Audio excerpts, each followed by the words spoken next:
This podcast is brought to you by the Arete Media Pantheon. Please head to aretemedia.org to check out many podcasts from our great friends. And if you would like to start your own podcast, they can provide you the resources and tools to do so there. That is aretemedia.org. A-R-E-T-E media.org. On with the show, Jordan? On with the show, Justin. Flawless intro that Spotify will not hear. Flawless, Jordan. Flawless. For those of you who are listening on Spotify, I tried to do something different, and I landed flat on my face. And like a good podcast partner always should, Jordan fully supported me. He didn't at all let me fall flat on my face. No, not at all. He was. I was 100%. I was 100% supportive. In fact, he was the one who was like, "That's bad. You shouldn't do that. You should do a second take." It was his good instincts. Exactly. I'm perfect. With that, welcome back to the Spur of the Moment podcast, everybody. I am your host, Justin Spurr, and joined with me at the hip, as always, is my forever podcast host. It's the incomparable Jordan, everyone. I am pretty incomparable. It's true. No one compares. No one compares. Today, with news, we're going to talk about what Superman looks like. What does Superman look like? He looks like Superman. Spoiler alert. We're going to talk about... Well, hey, there's a first time for everything. We're going to talk about normal man David Zaslav and what he thought about Suicide Squad Kill the Justice League. Whoops. We're going to talk about who's playing Galactus. Spoiler alert, you haven't heard of him. And apparently Andy Serkis is directing a new Golum movie.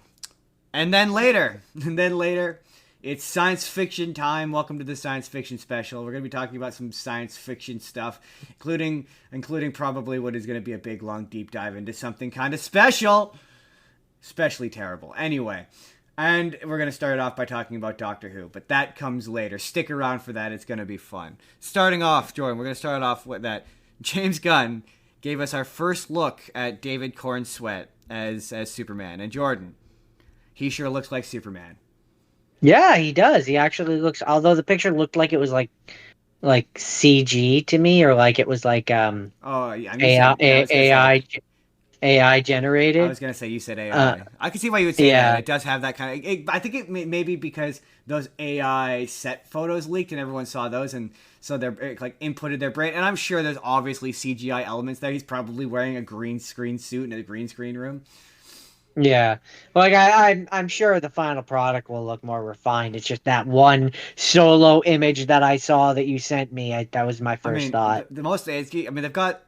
There's elements of it I don't love. I don't like. Here's the thing, right? I saw so many people complaining about this suit, and I was like, "What's the big deal? He looks like Superman." I will give you this. I don't love the collar. The collar makes me think of the New 52 or like the Injustice or just not a straight Superman. Yeah, it's a little too hard edged. Right, and it's like he sort of indicated it was going to be more classic. It's not really. But most important thing, they got the most important thing right. My man's wearing underpants on the outside of his pants. That I like. It's one of those things where it's like, and we're gonna get to. But it's one of those things where I will forgive 99% of any of this movie's problems, as so long as he's got that underwear on the outside of his pants, and he does. So good job, James Gunn. At least in that one picture, he does. I mean, unless there's gonna be a moment in the movie where he takes them off, and he's like, "Ew, these underpants are silly," and he throws them, which would also be funny. I would be okay with that because that would be funny. But no, it's a pretty classic Superman look. It's funny to me though, the amount of people who just don't know or get Superman. Like those Snyder fans, man, they just don't understand Superman. It's so fascinating. I would argue they don't get a lot of the DC characters. Like it's funny. People I saw one video. I made a TikTok about this, but I saw one guy who was like, "Why is he putting on boots? What's the deal with him putting on boots?" And it's like, guys. It's a really on-the-nose metaphor for the fact that he's a regular, every average day dude who puts his boots on, he laces his boots on, one boot at a time. That's what it's clearly meant to represent. The thing that this kind of tells me, like the fact that so many people don't know the origins and all that, it just kind of tells me that a lot of the kids now... I'm going to get old here for a second. A lot of the kids nowadays, their only introduction to Superman is these DC movies. Yeah, absolutely. Superman, Batman, like all of them is these DC movies, and they aren't the characters That's in it. those It's a movies. similar thing to like there's an entire generation of people who the Batman movies they grew up with were the Christian Bale Batman movies, and that's just not Yeah, Batman. It's not really accurate. Those are good movies, not an accurate reflection of that character. It's the same thing. Yeah, exactly. I think we are experiencing that because yeah, like it's like you got that right. Like you got that. Like that's why he's putting on the boots. Is supposed to. You got that right. You're smart. You got that. Or did you I not don't. get? Was there a teaser that I didn't? What are you Yeah, talking about? in the image of Superman in the suit, he's putting on boots. Oh, I mean, I didn't really think of that. I just saw that he was wearing the outfit, and I was like, "That's cool." Yeah, I mean, people are like, why is he putting on I boots? didn't. I didn't really think about what he was doing in the picture. I mostly was just looking at the costume, and the Yeah, costume looked good. like the whole thing is clearly a really on the nose metaphor for the fact that he's a I'm regular, sure. average day I'm guy sure you're right. who's Yeah, going I'm sure to you're right. he's just I going just to didn't. work. I just didn't notice or Like people really like I saw one people like pick up on that. how come he's not stopping the big laser because it's a metaphor for the fact that he's just going to work. Just like he's just a regular guy and his going to the office just happens to be big space lasers, and that's clearly the emphasis of this movie, which James Gunn has made very apparent that is the emphasis of this movie is the humanity, not the alien. Whereas Zack Snyder was so like He was obsessed with the based on the alien. god. Yeah, he Yeah. was based on the religious Yeah, aspects. he was so obsessed with the not even just but just the alien and the foreignness of it. He was obsessed with that. So yeah, he looks like Superman. Good job. Good job, James Gunn. You nailed it. So Ryan Reynolds and Hugh Jackman were asked about what their potential future in the MCU as Wolverine and Deadpool might be. Huge Ackman. And they said that they were scared to answer, which means they'll be back. They'll be back for something, I'm sure. I'm sure they'll come back and do a Secret I Wars. mean, I was just gonna say I wouldn't be surprised if they're both in Secret Wars in some capacity, especially Ryan Reynolds, who will come back at any time for anything to do Deadpool. Like it's funny about that movie. Just as a side note, the funniest thing about that movie is how, man, there's just this new segment of people on the internet that nothing will make them happy. Like they demand a thing and then they get the thing they asked for and then they're not happy. So like we got the yellow suit. He's in the yellow suit. We have been begging for the yellow suit for decades at this point. We got it. It's amazing. I fucking love it, right? And He people are looks like, great. he doesn't have his sleeves. Why doesn't he's got the sleeves on? It's like, okay, well, yeah, they're clearly gonna do a money shot where he's not wearing the sleeves, right? There's gonna be a moment where he's not wearing the sleeves. Who cares ultimately? But whatever. Okay, fine. We'll get rid of it. And then they do it in the trailer, and he's not wearing the sleeves. And people, why the sleeves? They don't. It doesn't look good. It's like, are you kidding me? Are you kidding me? Nothing will make you people happy. He doesn't have the sleeves on. What more do you want? Fuck him. Fuck him. Right? I'm happy. I'm happy. As Deadpool said in his infamous movie, I'm touching myself tonight. I'm a little moist. I'm a little moist. I mean, you said the M word. That's a bad word. No. I'm a little moist. No. That's not what he said. I said what he said. I mean, You've ruined it. You've ruined it. We're moving on. We're moving on. You've ruined it. I'm pretty sure he said something similar in the Deadpool 3 trailer. I think I might have changed the word of what he said, but moist is funnier. Anyway, so Jordan, they released a clip. Oh yeah, so we're gonna talk about young Sheldon again. When I went back through the footage of last week, I realized that we talked about Big Bang Theory for a really long time, but they released a clip of the finale. Also, Jordan, they did it. They did the thing. Did you hear how they did the thing? Spoiler alert for the previous episode of Young Sheldon, but did you hear how they did the thing that they've been talking about for like years? By the thing, do you mean Sheldon is writing an autobiography? No, I mean they killed his dad. They finally killed his dad. It was sad. It was proper sad. But no, Jordan, I didn't hear that. I'm gonna describe this footage that they've released, if you'll allow me, of the finale, which features Jim Parsons and Mayim Bialik. So the footage is Sheldon is at a laptop and he's writing, and it turns out he's writing his autobiography, Jordan, and Amy is there. And Jordan, if you watch the clip really carefully, you'll hear a telephone that somebody better pick up. Because we fucking called it! Okay, no, but here's the real question, though. Did we call it? Do we have that much, like, foresight? Or did they just read this fan theory on the internet and went, ooh, that's clever. How much money can we pay Jim Parsons and Mind Bialik to come back to facilitate this? I mean, obviously we called it, and we're that amazing. We're and not that's amazing. The answer. We called it. That's pretty incredible. Because I'm pretty sure we did that on here. We did. On video. We did, yeah. We did. For the record to show. We are taking credit for it. 100%. We came up with it. It was our idea. We are claiming it right now. They watched the Spur of the Moment podcast and saw it, and we're like, that's it. Right? That's how we end this. But they didn't see it because they would have had to have thought this up like at least a year ago before we were doing this podcast. So they have the ability to look into the future, saw that we would make that prediction, and then did it. Yeah. Obviously. There's no other answer. There's no other answer. There's no other reasonable explanation. There's really nothing else to say, that's how it is. Also, you know how you were like, something has to happen to Sheldon to kind of turn him from being like emotionally empathetic and like being from being a person into a robot. Yeah. When he finds out his dad dies. Like his.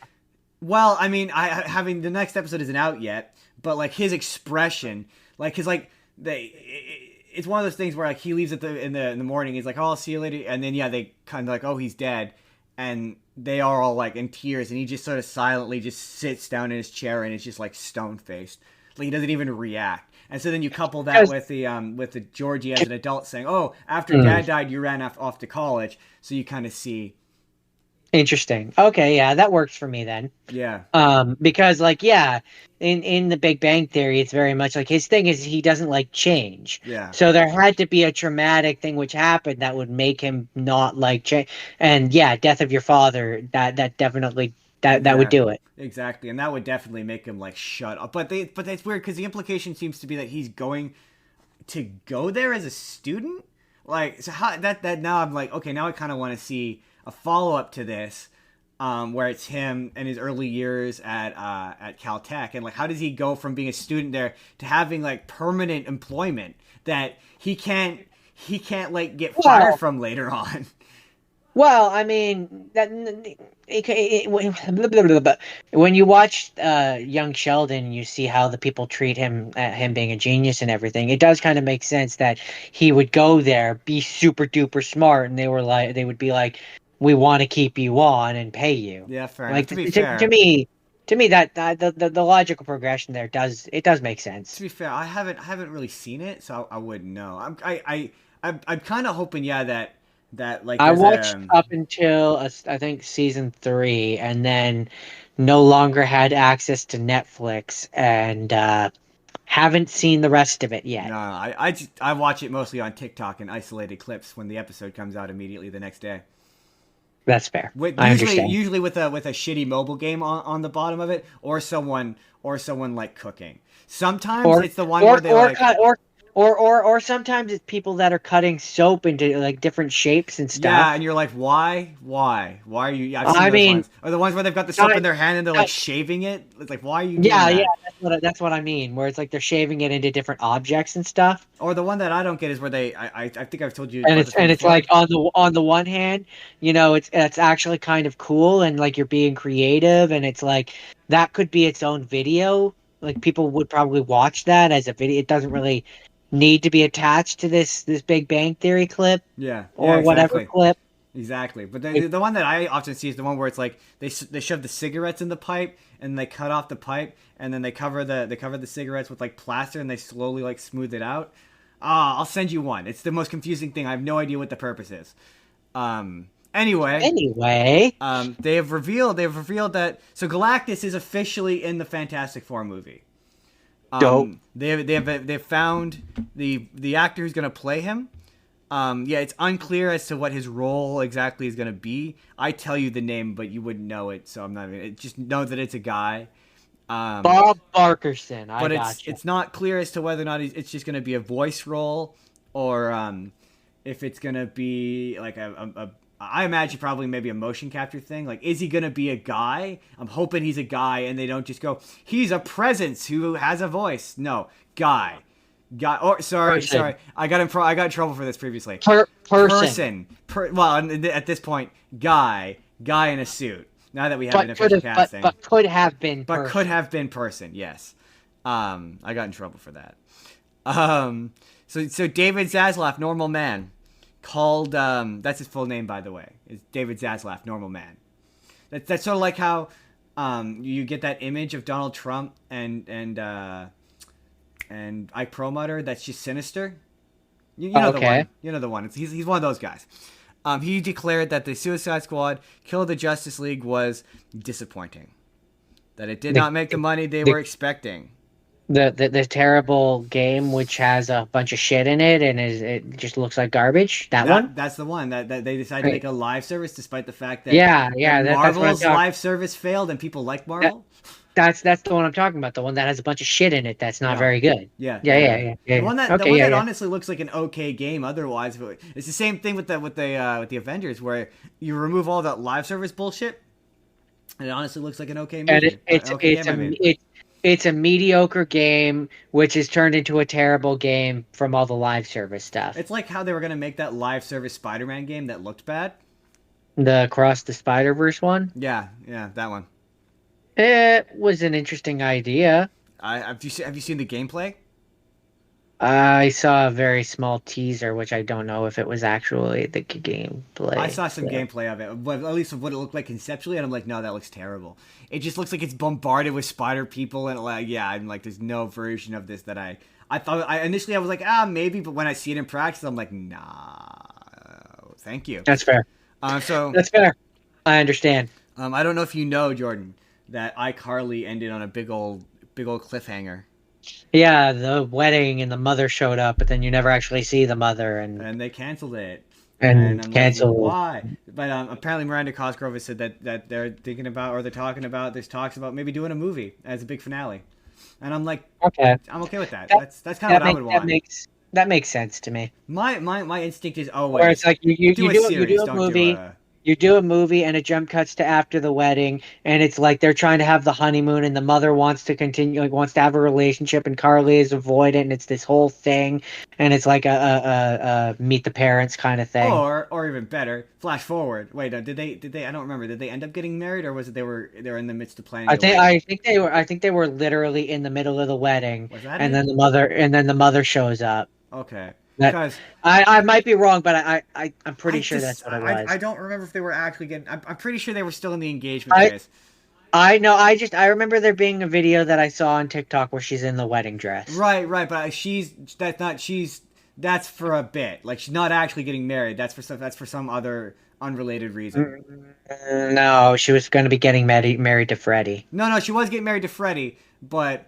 Hold on. I can't say for sure well enough to say one way or the other. It would take too long to, but I'm pretty sure we will find out off stream, and then we will comment in the comment section below after. Yeah, but anyway, the point was, if they hadn't gotten married, then you make it about the wedding, and you make it about planning the wedding. It's a nice hour and a half, nice clean plot for a movie. Or if they already gotten married and you still want to do something with the mother, flash forward like, I don't know, 5-6 years, and make it so they have kids. I don't know. All I know is that to me, the only conflict that works for me in terms of a movie, it would have to be the mother. She's a big enough thing. But if you do it where they have kids, in some regard, it would have to be her. Right. So what I'm saying is, you do it where you make it so it's about Carly and Freddie have kids. And the mom has come back into the picture, whatever, and the conflict of the movie is Carly doesn't want to be like the mom, and then you give the mom some big emotional reason why she left, and they have a big heart-to-heart, and they reconcile at the end of the movie. You're right. All versions of this include the mom. Kind of has to. Because it's how you ended it. You. That's the thing that frustrates me about that finale, is it asked a question nobody was asking, and then didn't answer it. Yeah, because I just always assumed that she was dead. Everyone did. Everyone assumed she was dead. So like, why would you do that if you weren't going to pay it off? I don't get I it. don't get. If you were just gonna cancel it, why would you do that? Like the thing that frustrates me about these streaming shows is there's no reason to cancel these on a cliffhanger. Just like do a short season of like 5 episodes just to wrap it up. Or do a big special, a big 40-minute special that you can like promote the shit out of. Like Yeah. why are you doing this? I wish I knew. I So wish I knew. so you know how they announced that Jurassic Park game that was like a survival horror you're trying to get out of Jurassic Yeah, Park whatever. I believe I told you about that one. No, that was one we learned about on stream for this. Was it? Yep. Okay. But they announced a new Jurassic World game, and nothing's really known about it other than it's coming out in 2025. And I'm like, what do you do? Here's the thing: it's Jurassic Park has never really had a strong video game library because I'm like, what Well, do I you mean, do? other than the ones where you're like running the park, Yeah, those ones make sense to me. yeah. Like you're running the park and you're trying to make it like the evolution, I think it's Although I called. mean, one where you get to play as a T Rex, that'd be kind of fun. Sure, but how do you make that into in an entire game? A 3D action adventure game where it's like you're walking around you're exploring the island as the dinosaur. Like think Spyro, but you're a T Rex, and it's less colorful. I, I don't see it. I don't know. Either that or it's like, yeah, you're human and you're killing dinosaurs. Those are kind of your two options. You're trying to survive the Although park. the Yeah, rumor or the people are speculating, I should say, that they think it's going to be Evolution 3. interesting. I mean, the coolest idea that I saw, which I still would like, it wouldn't take much for them to adapt if they did it for Evolution 3, for example, is where you spend the first half of your game building the park, you make it cool, really impressive, and then the second half. So I think I saw this on Reddit one time. The second half of the game is basically you hit a point where your park is really, really successful, and you beat the level like you would in a normal Evolution game. Then you switch into the other gameplay style where now the park fails and you have to be in a third, like it's a 3D action survival thing, That'd be and you fun. have to survive your own park that you've built and try to escape it. That would be fun. That would be very fun. Um, Ted unsurprisingly because it was a big hit.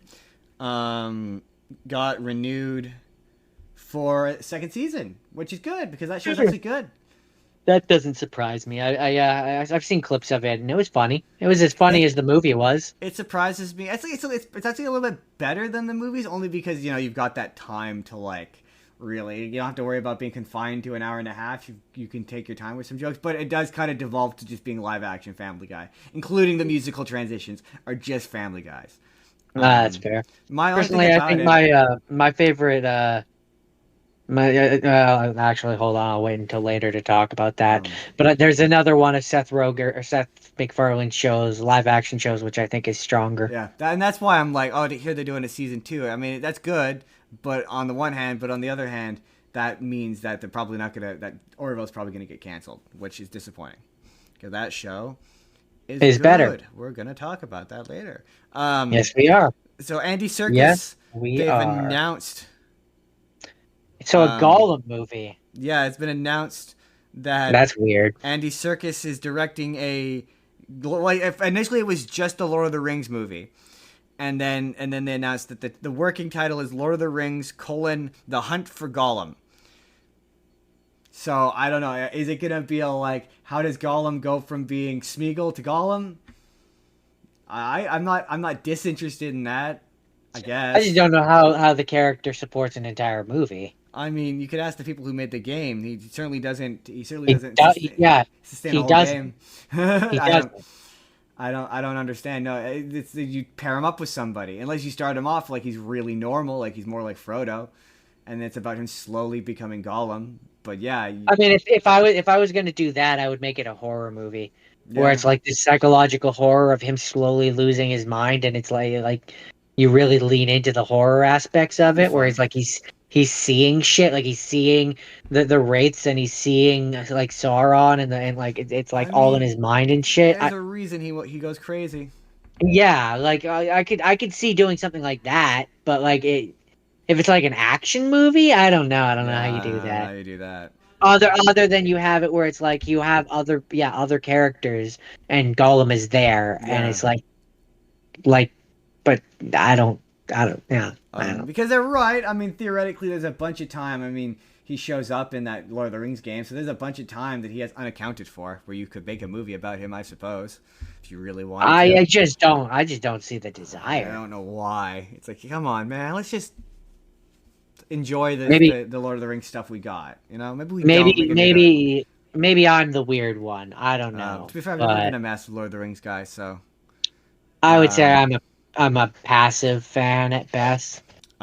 so I they're making another live action Dora the Explorer movie, which I only included in here specifically so I could bring up the fact that I've never seen the other live action Dora the Explorer movie.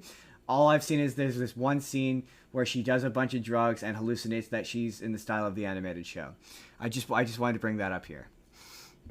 okay. I I I have okay. no context for it. I've only seen it in isolated clips. I don't know why it happens, but it happens. Like the Uh, map talks, it's a whole thing. it's one of those things where it's like I'm aware that there was one. It's like what is it like the treasure of the Yeah, something or it's I don't know. basically that college humor sketch where they're like, "What if Yeah, Dora?" yeah, yeah, They actually made it into a real movie. It's yeah, yeah. crazy. Okay, that is what I'm thinking of then. Um, I know nothing else about it. That's It it. was always a weird thing to me then, and it's a weird thing to me now. Um, I just wanted to mention that. Felt it was important. So they're doing. Remember how we keep talking about that Office reboot? So The apparently one that the shouldn't exist. Yes, go well, on. I'm not a fan of The Office, right? So, I am. I but am. the concept of this is that um And it's no, we need to be fair. It's a reboot of a reboot, technically, because the American version is a reboot of the British version, and this is supposedly a reboot of the American version. well no So it's a so reboot of a reboot of a reboot. so it's apparently what it is and I think this idea is kind of clever is the show in the show is a reboot, but it still takes place in the same universe. So it's from what I understand it's a new documentary in the universe of The Office is being created, and I'm like, okay, that I could kind of see because at that point you could do a bunch of jokes about how like it'll never be better than the original. You can have the original characters pop in and out and be like, this is never going to be as good as the and you can make it about the fact that reboots suck, and you can make Uh, that the joke, and then it works. Otherwise, yeah, if you're just gonna try to do like no, new character, you're trying to do the same characters but played by new people, it'll never work. I don't think it will either way. I no, that sounds awful to me. I like The Office. Let's just leave The Office to be The Office. Like no, Um, no.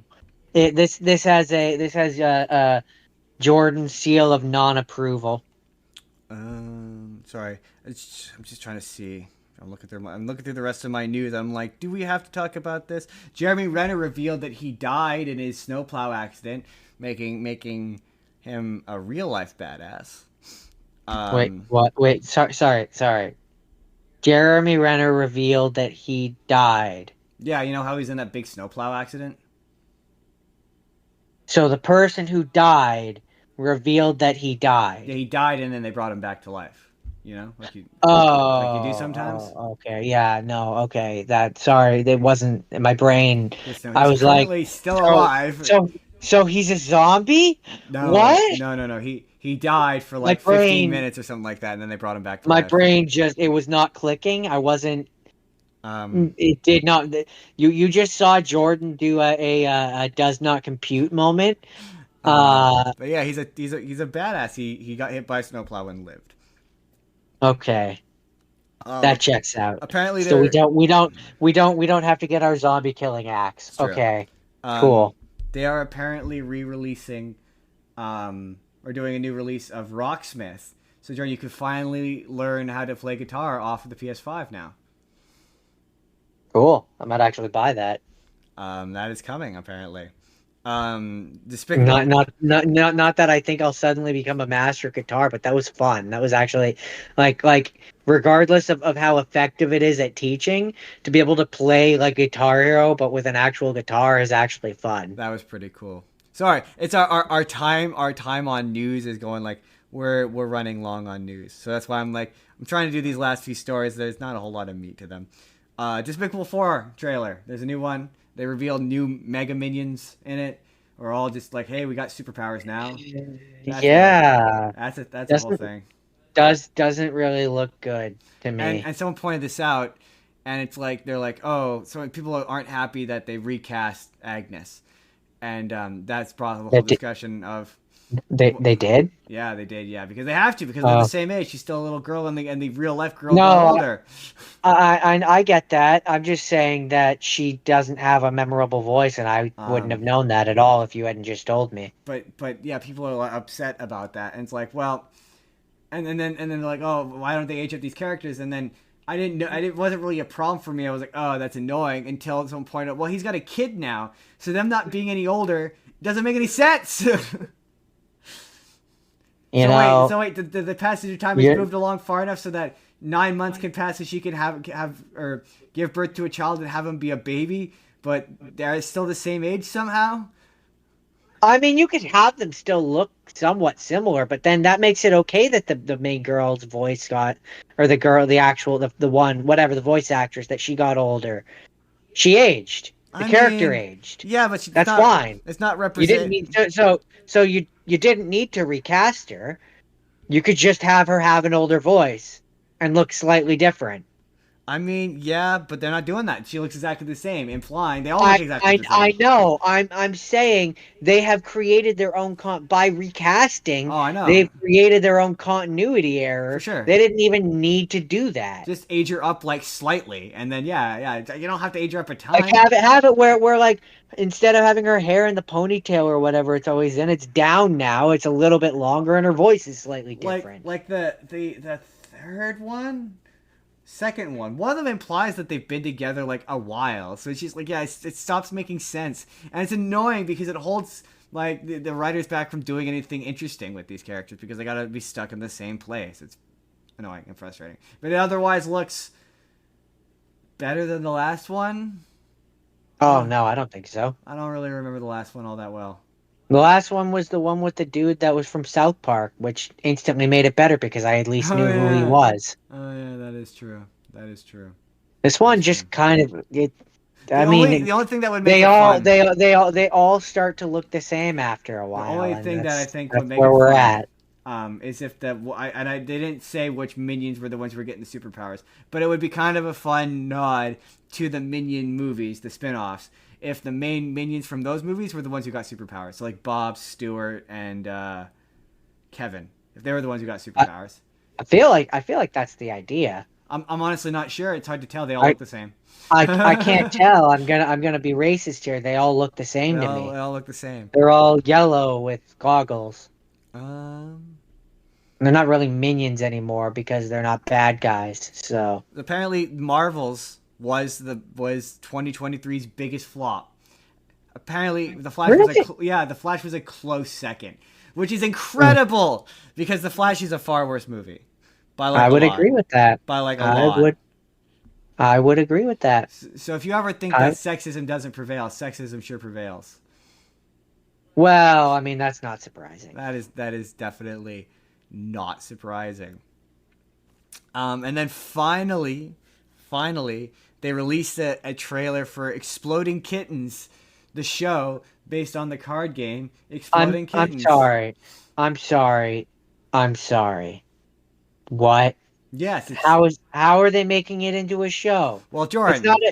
It's not exactly a medium which. Well, Jordan, the show is about God, who is sent down to Earth to for some sort of administrative reason, and is sent into the body of a cat, and he has to fight Satan, who has also been put into a body of a cat, and it's about Satan versus. Okay, stop. And the art style looks like the cards. Stop. No. And Godcat We will never acknowledge this again. That sounds incredibly stupid. Godcat is voiced by Tom Ellis, who plays Lucifer in Lucifer. And quite honestly, Jordan, I'm just being honest with you here. I'm being flat and 100% real with you right now.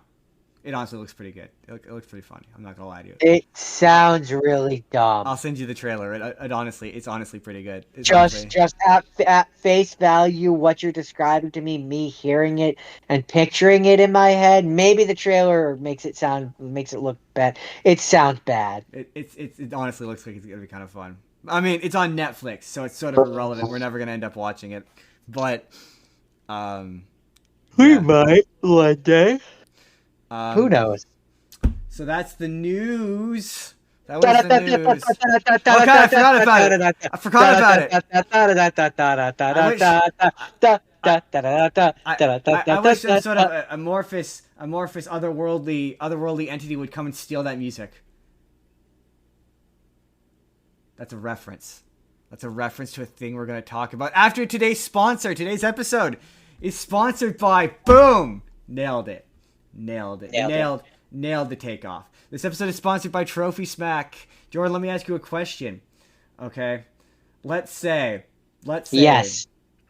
Let's say that you had a son and you wanted to tell that son how proud you were. Shut up. Go with the fantasy. How proud you were of his baseball sport match. So what could you do? Where could you go to celebrate that? Well, I mean, match? I could go to TrophySmack.com, buy him a trophy which has a custom topper, custom engraving, get him a cool belt, a ring, necklaces. Do they have necklaces? I feel like they have necklaces. And then I could also show up with loser trophy for the other team because they're inferior to my son because he has the best genes. They must be reminded. And they have to be reminded. They need a trophy to tell them that they're a big old loser. Jordan, we don't do participation trophies around here. We do big old loser trophies. Trophies they tell. But more importantly, you know what they can get those big old loser trophies, Jordan?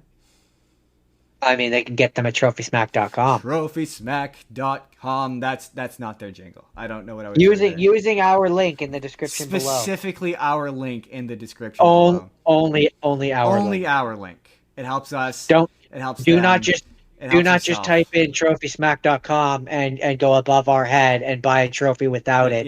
Because we would be upset about that. We would be left out of the transaction, and it's important that you click our link to go to TrophySmack.com. It's right there. It's easy. Right there. On with the show, Jordan. On with the show, my good sir. So the theme of this week, everybody. The theme of this week is science fiction. Ooh. Theremin science fiction. And to start off with, we're gonna get into the normal show as normal, but as our first mutual at the same time rapid fire. We both watched Doctor Who. Jordan, what did you think of Doctor Who? I wasn't expecting 2 episodes. I will say that was a surprise. 2 episodes was nice. The first episode. So okay, before we say anything, big old spoilers, by the way. Big old spoiler warning. Anyone who doesn't want to hear us talk about this. Okay. No spoilers. Rapid. What did you think? For me, rapid, no spoilers. I liked it. The first episode was cute. It had a lot of cute stuff in it. We'll go into details in a bit. Second episode has interesting ties back to the toy maker stuff, and was fun. And I like the Doctor so far. At times, I think he's a little over the top so far. Companion is cute, fun. Cute, and overall I enjoyed it. Real fast for me. First episode so. Second episode is the better of the two. It was way more interesting. The villain is phenomenal. They are so good. They are hamming it and they are loving it. And let's get into the meat of this. So my thing with that first episode is it's like spoilers. Now spoilers. Go watch them if you like Doctor Who. You'll have a good time. Or you'll be mad that it's too woke. Whatever. I don't care. Do what you want. I thought the first episode was really soft. It was weirdly soft.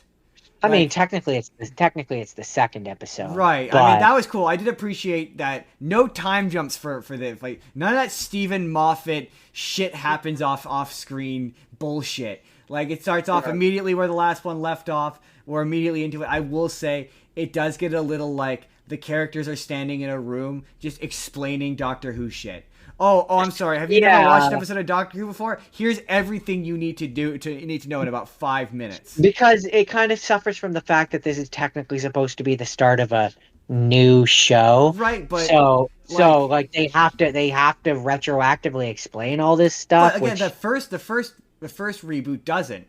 Right, that's my thing. Is if I'm comparing this to the first time Russell T Davies relaunched the franchise to now, he didn't feel the need to explain exactly. Like this feels like it's talking down to the audience. Like, oh, we think you're dumb, and you like even Stephen Moffat when that was the first time the show had really gone to America, didn't really overly explain the Doctor as badly as they do in this episode. And that's where so earlier off stream I said to you that I can feel the Disney influence. Yeah, that's an example of that. Yeah, that's a Disney executive note being like, well, I mean, the new fans don't necessarily know all this, so you should probably take some time to explain this just for the people that are coming onto Disney Plus and just clicking on who have never experienced it before. You just do it, just do it. I don't know why I'm doing that. My thing was like, and it's just so like safe. Like they literally help space babies. Like it cannot be, and they're fighting a monster made out of snot. Like the boogeyman, not bogeyman. Sorry, the bogeyman. That was funny. I will acknowledge that was funny. That was funny because it was driving me crazy. I'm like, it's boogeyman. It's boogeyman. The one thing that was driving me crazy, it was supposed to be a running gag, I get, but it didn't land for me, was every time they would be like, oh, it's the babies, the space babies! Yeah, the space babies. And it's like, okay, that was funny like the first 2 times. Please stop. I think it's meant to make you go like, it's supposed to be like, oh, so you don't get overly like uptight about the fact that they're literally threatening the lives of babies. I think so. You're like, oh, they're not really babies, like Earth babies. They're like space babies. Although the thing was a really elaborate, on the nose metaphor for acceptance. About the pro-life versus pro-choice stuff. That clearly they're being like, oh, it's illegal to shut down baby farms, even though it's yeah. That's all very overtly like the point where what was it? Where Ruby who says it, where she's like, so like they care enough that like they have to be born, but not enough to take care of them when they're in the world, and it's like, okay, yeah, okay. And him being like, yeah, one of them was like, oh, like it's such a weird concept, and she's like, no, not really, and I'm okay, I get it, I get it, I get what you're trying to say here, and like it's not subtle, and it's just like, there's just he has so many speeches in that episode just explaining Doctor Who. And like I will say that the bogeyman was scary, but just the resolution that it's like everything's fine and there's no real danger, and don't worry, Ruby, like there's no real danger on a Doctor Who adventure, and it just kind of it made me feel it reminded me too much of the first episode, second episode of the original season 1 of Doctor Who, of New Who, where it's like, yeah, they go to the spaceship. And there's, you know what I mean? Like where they first meet the flat lady. That's what this episode reminded me of. Like a little too much. That being said, I did appreciate when I think it was in the first one where he's like, the one place I will never take you to is the church to find out about your parents, because he's like that almost felt like a callback to David Tennant, where it's like, oh, he's learned. He's learned from Rose not to trust stupid monkeys again. On a performance level, I love his ability to snap. Like he's serious and then he's not. So he's not serious, he's having a good time, and then when the moment needs it, boom, he's serious. But it's interesting. Yeah. I still maintain I'm a little less. Okay, well, we're gonna talk about the next one, but I know I'm who Ruby's mother is. The mystery of who Ruby's mother is. I'm not so sure it's the 13th Doctor anymore, but it is definitely someone that's connected to either to the Doctor or the toy maker. Like I maintain that I think it's the Master. I don't think or it's the mistress. Master. I don't think it's the master or the mistress. I think, truthfully, I think it's Susan. I think her mom is Susan, because Susan, the Doctor's granddaughter, the one that he out of nowhere he out of nowhere just mentions to remind the audience of who she is. Oh yeah, I'm also living in this time, and that bothers me because it's like it just you're just like, wait. So if the original Doctor is here, why is he not? Did he not notice that music just disappeared from the world? Did he not do anything about this? Like, I understand that the show then goes out of its way to be like, it's time travel, things get messy, but like, still, like in the previous scene, you're like, yeah, he's just like down the block from here. We could go get his help. You know, there'd be two of me. Like, he's not allowed to go anywhere near other versions of himself. Why is it he all of a sudden can? Like, it's well, weird. that's where If not to remind you that she exists in the universe and is also a Time Lord. That's where I think I think part of the reason why he can now is because the toy maker basically broke the universe. Yeah, so that's where you're like, there's a big musical number at the end. It's weird, and the song is not very good. I was forgiving of it. I said it, but the song's not very good. In the second one. Yeah, in the second one. Yeah. Or third one, technically. Third episode. Yeah. Well, no. Technically, no. This is technically episode 2 because the Christmas special is still its own thing. On Disney Plus, it's labeled as like the first episode, but it's technically, in terms of like series order, it's not. It's a special. It's its own thing. But yeah.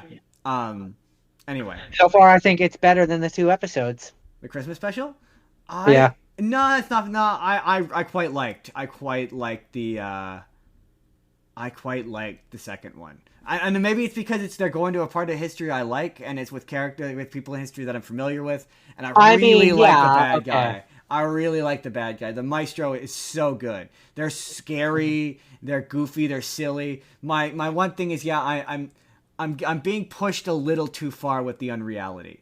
And I understand that's the point. There are other dimensional beings that are kind of akin to Mr. Oh, I always fuck up the pronunciation. Mr. Mixoplek. Yeah. They're basically that. And they all come from him, right? And it's all clearly leading to a big bad one. And so I understand. I think, like, you're like, oh, I don't like I think the big musical, like, for me, it was like, oh, okay, they're making they're making the song. But for me, the moment where I went, okay, I think we're supposed to recognize that this isn't normal, is at the end, after the musical number has concluded, and they're walking along the sidewalk, or they're walking through the Abbey Road crosswalk, and they're playing like piano on the crosswalk stripes, and neither of them are like, this is weird, that's not normal. I think that's the point. I think we're supposed to, or the fact that the Maestro keeps breaking the fourth wall.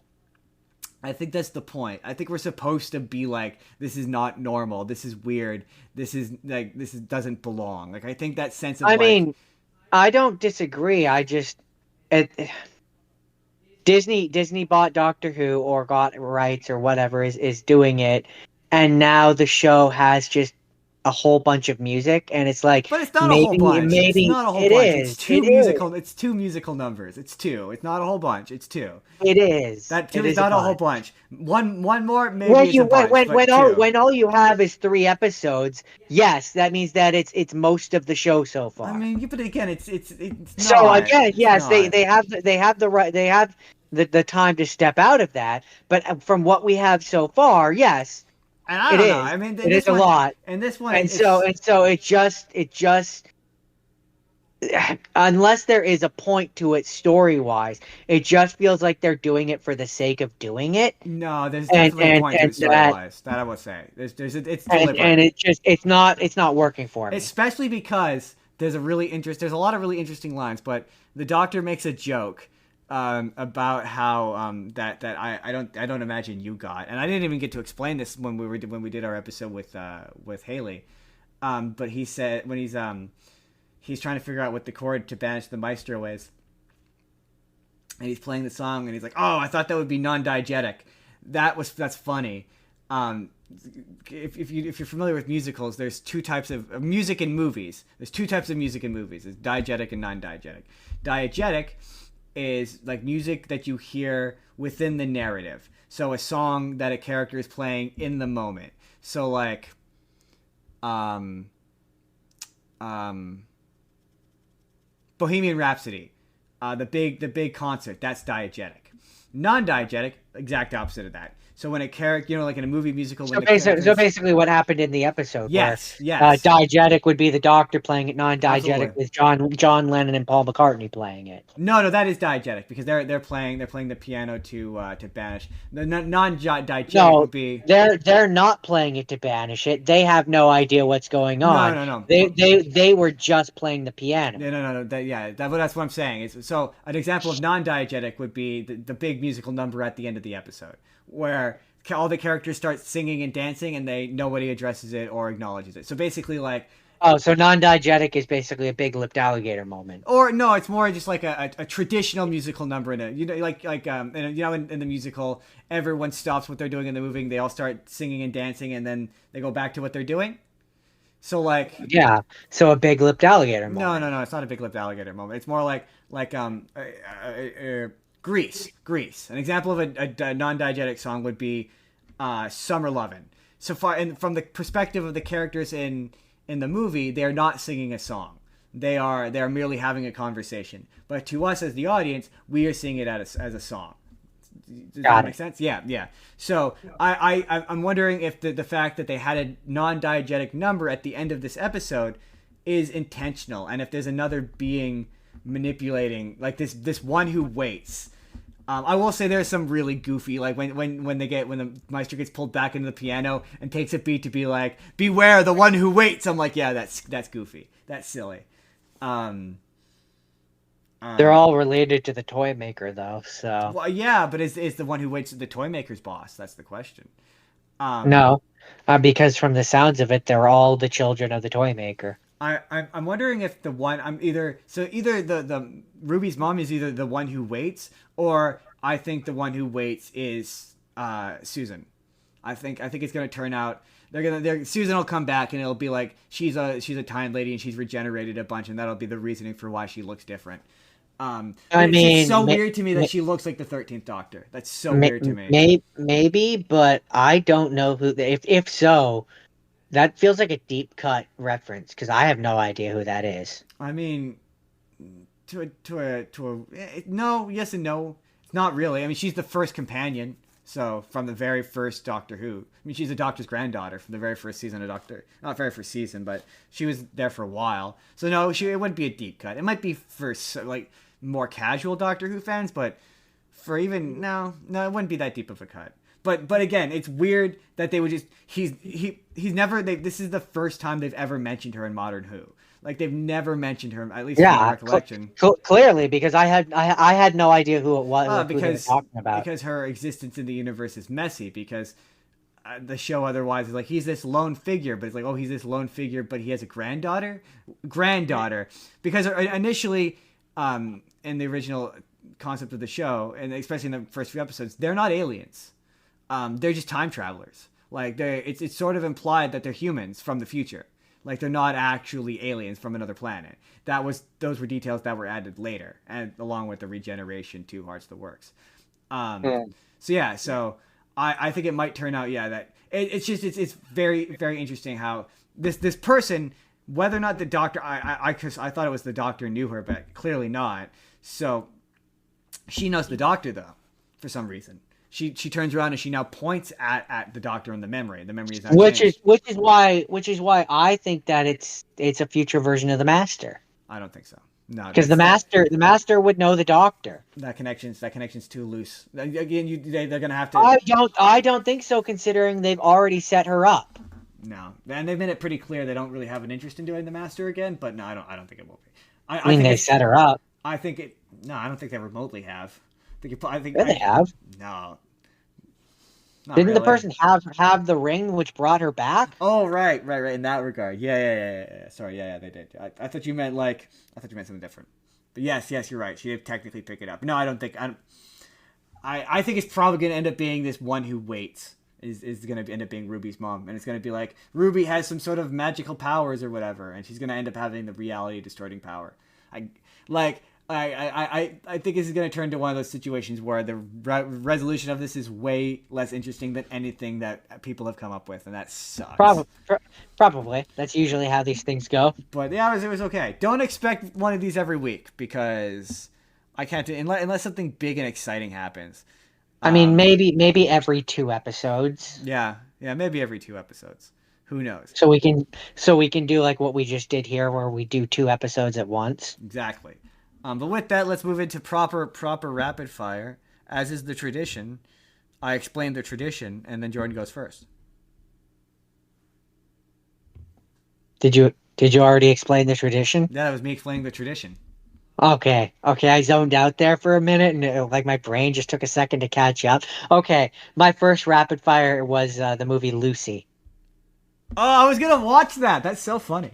That's the one where it does the bullshit like we only use 99% of our brains and No. We use 10% of our right, brains, right, right, right, right. Which is and total bullshit and because 100% essentially turns you into an yeah. omnipotent god being. And if so, I saw a scientist which said that movie was funny because if that were true, if you only use 10% of your brain, you'd be a vegetable.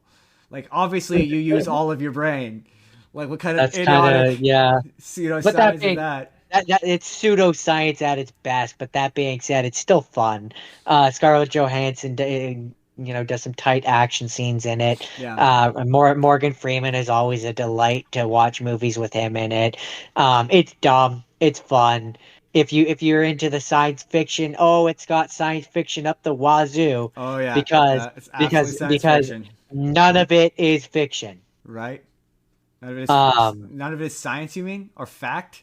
It's all fiction. it's all fiction. That's what I mean. Strike that, reverse it. But I don't have a lot more to say about it than that. It's fun. I okay. Well, I just realized I have a movie in here I didn't actually watch. Sorry. I watched my first one. I don't actually have a ton of rapid fire. I only have two. I have a Um, couple.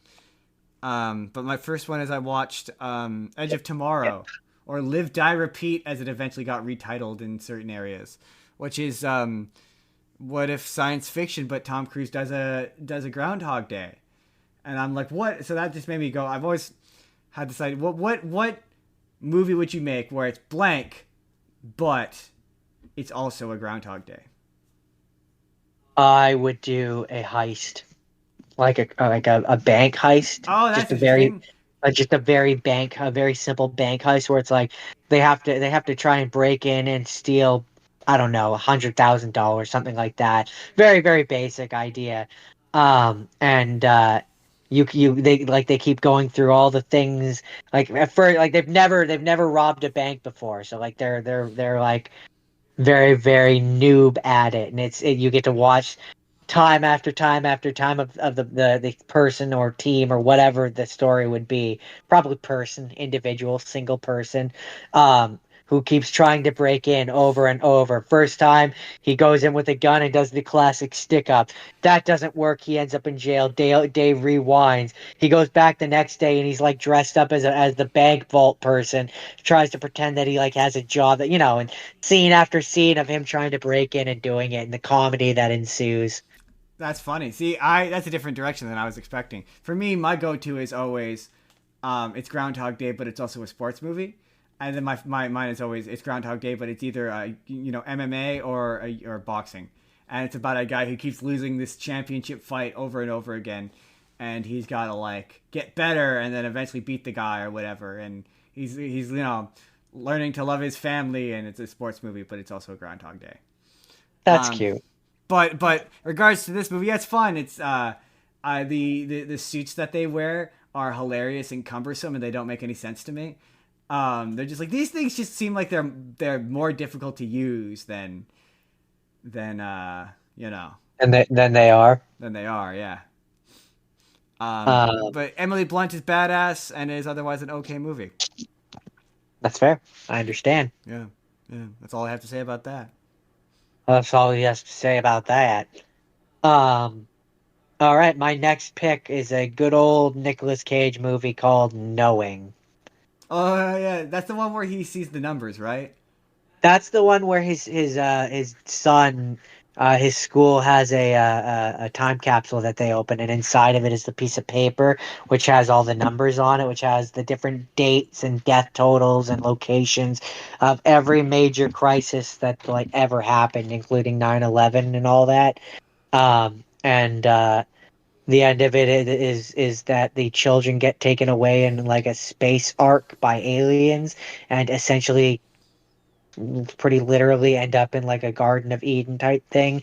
And like the final scene is them running towards this big tree, which is very obviously supposed to be a metaphor for like the tree of knowledge. It's very on the nose. Yeah, is it? Yeah, isn't that? See, I remember that movie being like one big, like elaborate metaphor for the rapture. Yeah, basically. Yeah, Where it's like, oh, where it's like all the innocent children get taken away by aliens to this different planet to be rescued from the apocalypse.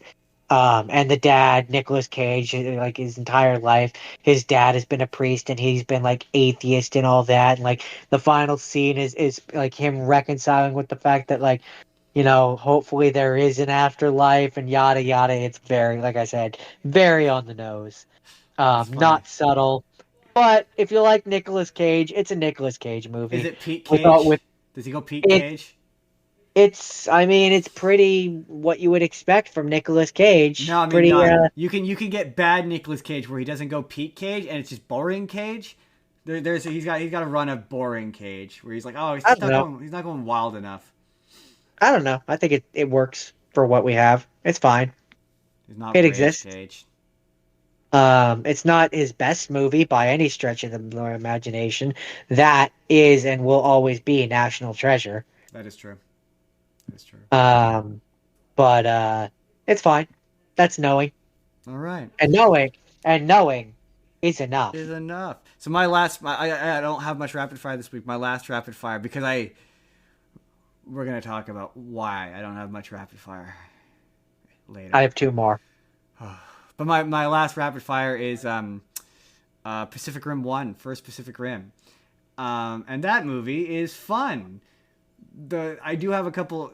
All the action sequences take place like when it's dark or rainy or in water, so a lot of it is really hard to see, and they do that annoying thing that a lot of like Japanese kaiju movies do, where it's like it'll show you the guys, and then this is going to be an important detail later, but they show you guys these like giant robots and they move agonizingly slowly, but the movie is shot from their perspective, so it's like from their perspective they would not be moving agonizingly slowly, they'd be moving at the rough, comparable speed to what we move, because that's how scaling works. So it's like all the action sequences, all the fights are really slow and boring. Like it takes them like 3 years to like wind up a punch where like you're like, oh my god, just hit him, just hit him. Stop taking 3,000 years to hit him and just hit him. Um, and like the designs, my thing with this, it's one of those movies where it wants to pretend like this universe exists and we all know it. So it'll be like, oh, it's blah blah blah named robot, as if I know that. I don't know what that. It's the Jaeger Bomb You're 5000. like, I don't know what this is. I don't know why I should care. And like none of the Jaeger designs are particularly interesting or exciting looking. Same with the kaiju. Like none of them are very unique or interesting looking. Like they're just kind of like, yeah, they're just varying degrees of big lizard. Like I remember liking this movie. Why are you shitting on it?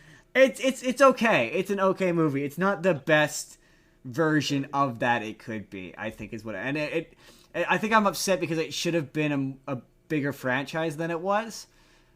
Um, It, it got a sequel. they got one sequel in a Netflix series, and that's it. We're gonna talk about the sequel later. Anyway, yeah, that's Pacific Rim. It's okay. It's okay. It's fun. It's a big dumb robot punching lizard movie.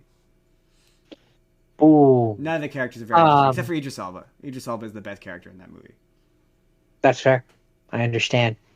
My another my another one of my rapid fires was it's funny that you brought up Jurassic World because that was one of my rapid fires. I watched Jurassic World. All right. It's fun. It's fun that you get to see Jurassic Park that actually was successful. I like that it takes place in the same world as the first one. So like that tragedy still happened, and yet somehow they still managed to secure the funding and budget and like create another second park, which was then successful. And then they had to get greedy and create a dinosaur that wasn't real, and fuck it all up. Well, it's just funny because it's a very believable world where you're like, yeah, you know what, we would do that. Oh, we would We absolutely. we would do that. That That is for sure what would happen in Yeah. that situation. Yeah. You would have a very successful park, and some greedy fucking corporate sleaze bag would want to then try to, you know. Honestly, the most unrealistic the most unrealistic part about Jurassic. Hold on. Oh, Bless you. sorry. The most unrealistic part of Jurassic World is that they shut the. Oh my god. The most unrealistic part of Jurassic World is that they shut it down after one accident. They didn't try to reopen again. Like if that were the real world, they would have taken a couple of months, been like it was a real tragedy what happened, and then they reopen. Yeah. And they Yeah, claimed that probably. it was safe, and they'd be like, we've beefed up safety measures. No one has to worry, and then people would go anyway. It will never happen again. Also, there would be far Sorry. more people in that world, like the army dude who wants to use the raptors as biological weapons. You would have a lot more of I mean, the those. movies never did that, which is a shame because it's the most interesting direction you could take those movies. But whatever. Having the dinosaurs become weapons of war. Yeah, yeah, where it's dinosaurs fighting each other with lasers and shit. I mean, at that point, it would kind of stop being Jurassic Park, I but mean, I would argue by the second one, it had stopped being Jurassic Park. I would argue that shut up. I like Jurassic World, and I choose to not remember the other ones. He's the motherfucking T Rex. Yeah, the scene where the T Rex shows up and the T Rex is looking at the raptor, and it's like, we good, bro? We're good. Yeah, and they both run off in separate directions. Um, but no, yeah, I like that movie. It's a fun movie. Do you have any other rapid fires? I do not. All right, I have one more. Um, because if we're doing science fiction, I have to talk about my favorite Star Trek show that's not a Star Trek show, and that's The Orville. Oh, the Orville. You know what? My last rapid fire is the Orville as well because I love the Orville. It's such a good show. It's better than it has any right to be. Oh, really? Yeah, you're not wrong. And the writing is solid.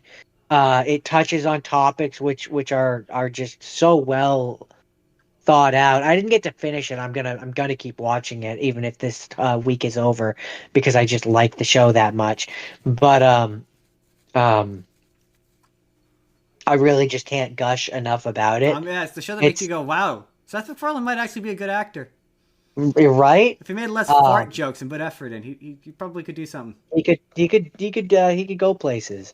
Yeah, that young young up and comer Seth MacFarlane. A young up and comer who has just so much going for him. Right. He might make it. No, yeah.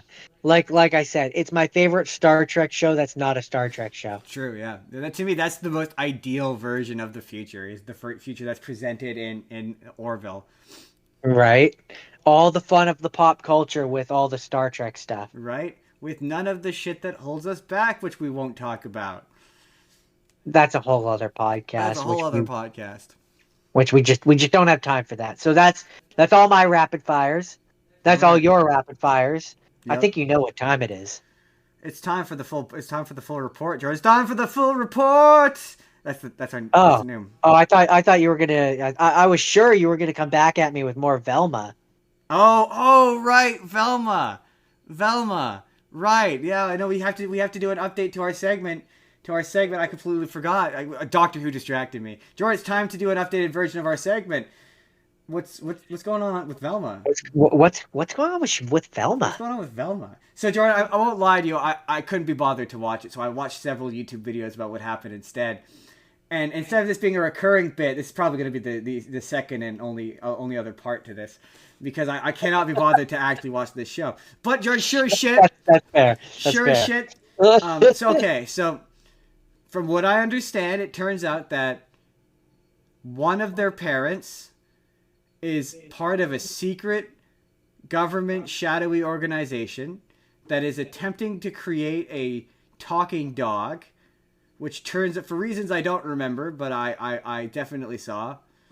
And they create Scrappy, who does talk and is voiced by, as near as I can tell, Jason Mantzoukas. If it's not Jason Mantzoukas, it sure as shit sounds like him. and yeah, he's crazy and he kills a bunch of people.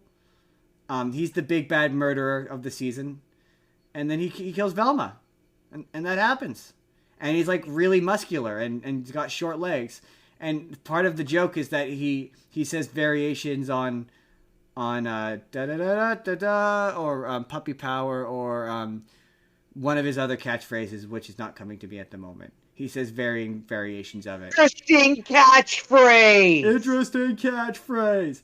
And yeah, thus concludes our segment, which is probably shorter this time. What's going on Velma? What's going on with Velma? What's happening with Velma? Is Velma all right? What is the deal with Velma? Velma, I love how we're talking to Velma as though she were a real person. Velma, are you okay? Are you okay, Velma? Velma, do you need help, Velma? Do you need help? Put down the bottle, Velma. Velma. Put it Velma, down.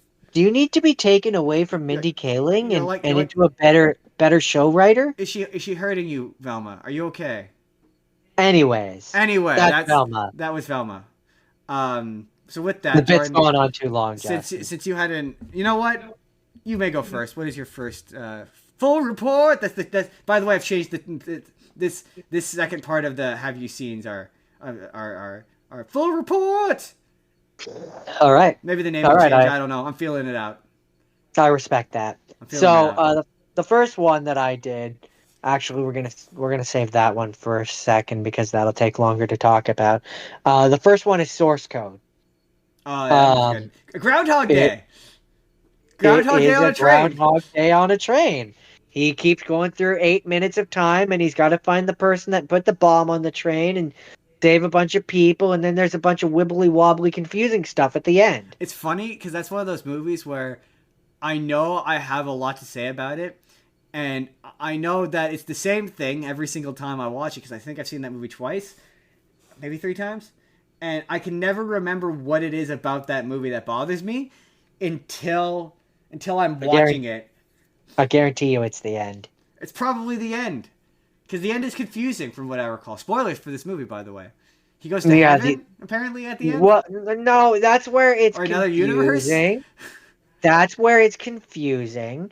Because one could interpret it that at the moment his life support is turned off, he then is immediately plunged into heaven, which just happens to look like the real world. And he gets to continue living in the body of the person that he's been taking over the course of the movie. But one could also interpret it that source code is not merely a simulation, but a machine that lets them create alternate worlds and timelines. And he did actually change everything, and he is in a different timeline, but it's not really confirmed one way or the other. It's kind of up for interpretation. Well, I think they sort of confirmed they're impacting time, because I think, isn't there a moment where like he impacts something like he's not supposed to be able to? He goes back into the source code at the end. That's where I'm saying he goes back in for like a final 8 minutes or whatever to try and save all the people on the train. And at the point where the 8 minutes would end, Goodwin switches off his life support and his body and brain dies. And the movie at that moment, the way that it shows this is it shows Jake Gyllenhaal in the body, and time is frozen as he's kissing the girl. So one could interpret that as him dying, and everything after that moment is him in heaven. One could interpret it that way. One could interpret it that way. But you could also interpret it as it's shown, which is that he's then in the body of this other person, and he is alive, but he hasn't been sent back yet, and he's now in an alternate world. That's where I say it's confusing. They don't really confirm one way or the other what actually happened. It's kind of up for interpretation. Yeah, I remember that. I do remember the ending being frustrating, but I remember there being something else about it that I don't remember. It's been so long since I've seen it, but I definitely remember the ending being like, what? It's a good movie, though. It is a good movie. Yeah. Jake Gyllenhaal. And Jake Gyllenhaal does a really good job in it. Russell Peters is in it for some reason. That is true, and he's a comedian. Yeah, so it's like He's not called Russell Peters in the movie, but he is just Russell Peters. Do you think he's off to do a Um, bad accent on a stage and get paid millions of dollars to do it? Not millions, but get paid. Yes, certainly. All right, that's like that. Because at the end, Jake Gyllenhaal, his character is like, "Here's 100 and something dollars. I bet you can't make everyone on this train laugh," and he launches into a comedy bit, which I guarantee to you was just one of his jokes, I mean, like I one of his suppose. actual, where he's like, oh, the joke goes something to the effect of like, "Oh, I was with this girl who she was really bad at pronouncing. Like when we were having sex, basically, Oh she kept yeah, saying, yeah. like, get off, get off. And he's like, no, my name is I don't remember what the joke is, like Jeff off or Jeff or something like that. And I rolled my eyes and I'm like, that's a pretty standard Russell Peters joke. I suppose if he was making millions of dollars, he wouldn't be taking a commuter train. Exactly. That's a fair point. Exactly. That being said, I don't really have much else to say about this movie. It's a good movie, and those who haven't seen it should. Check out source code. So for my first one, assume that's it. That's all you got for source code. Oh, that's all I gotta say. We're gonna do something similar because my second pick, we're gonna be here for a bit talking about it because there's so much. There's so much. But the first thing is District 9. That's a That's good one. there's always a movie where I'm like, you know what? I want to watch this movie and I need an excuse to do it. Let's find a way to do an episode of the podcast where we have to watch it. And it's so good. It still holds up. Like even just like like we'll do the political stuff in a second, but the special effects they're believable. Like the aliens are believable looking, and I think it's maybe because of their prawn like shape or whatever. But yeah, they interact with the world in a way that's believable. Like you believe they're there. Like maybe it's the way the movie is shot because it's shot sort of documentary style for a lot of it, so it makes it feel it gives it a layer of authenticity. Maybe I don't know. Um, It's been a long time since I've seen that one, but I remember really enjoying it and it being a very good movie. it's one of those movies where what you get out of it, I think, and that's going to become a theme as I go through my stuff today. It depends on when you watch it, because when like that movie came out, it came out in like 2008. So you were 17, I'm 18, and I just remember loving the gore and just being like, oh, it's so brutal and it's so violent. And now I'm like, yeah, man, that gore is horrifying. Like it is upsetting. Like the bit, Gratuitous. yeah, well, not even just gratuitous. Like it's too real feeling. Like there's the bit where for those of you who haven't seen District 9, it's a sort of mockumentary style movie about a guy named, I'm only going to say his first name because I'm going to butcher his last name, but it's oh no, I'm going to try Wilkes Demir or something like that. And he is an auditor or whatever for this big company that is essentially taking control of this apartheid district of aliens who have come to Earth, who have just sort of wound up, the ship has wound up on Earth for reasons that are never explained. And they have basically existed amongst the people for like 30 years or whatever, and As refugees. as refugees. And it's a really good movie because it feels real. I said this. I was on Toon Talk with our friends on Toon Talk, and I said this there, but it's the truth. If it feels like if aliens came to Earth and they were any degree less intelligent or less articulate than us, they we would treat them like shit. We would treat them badly. We would treat them like other, because that's all humans ever do, is we only ever treat people like the other. And yeah, it's just there's a very realistic, like, yeah, this is how humans would react to this. Not with like Yeah, excitement, but indifference. I agree with that. Indifference and a need to be like, what can I get out of them? Yeah. And like, yeah, my question is like, what is the deal with the prawns? Because they, yeah, okay, yeah, they come and they're mostly harmless and they're aimless or whatever, but they've got like destructive weaponry, like destructive. So why do they have such destructive weaponry that's capable of such mass harm? If they're Self merely, defense. yeah, but the level to which they're decimating people with these alien weapons, it's not self-defense. They're not I mean, self-defense with their weapons. They're aggressive weapons.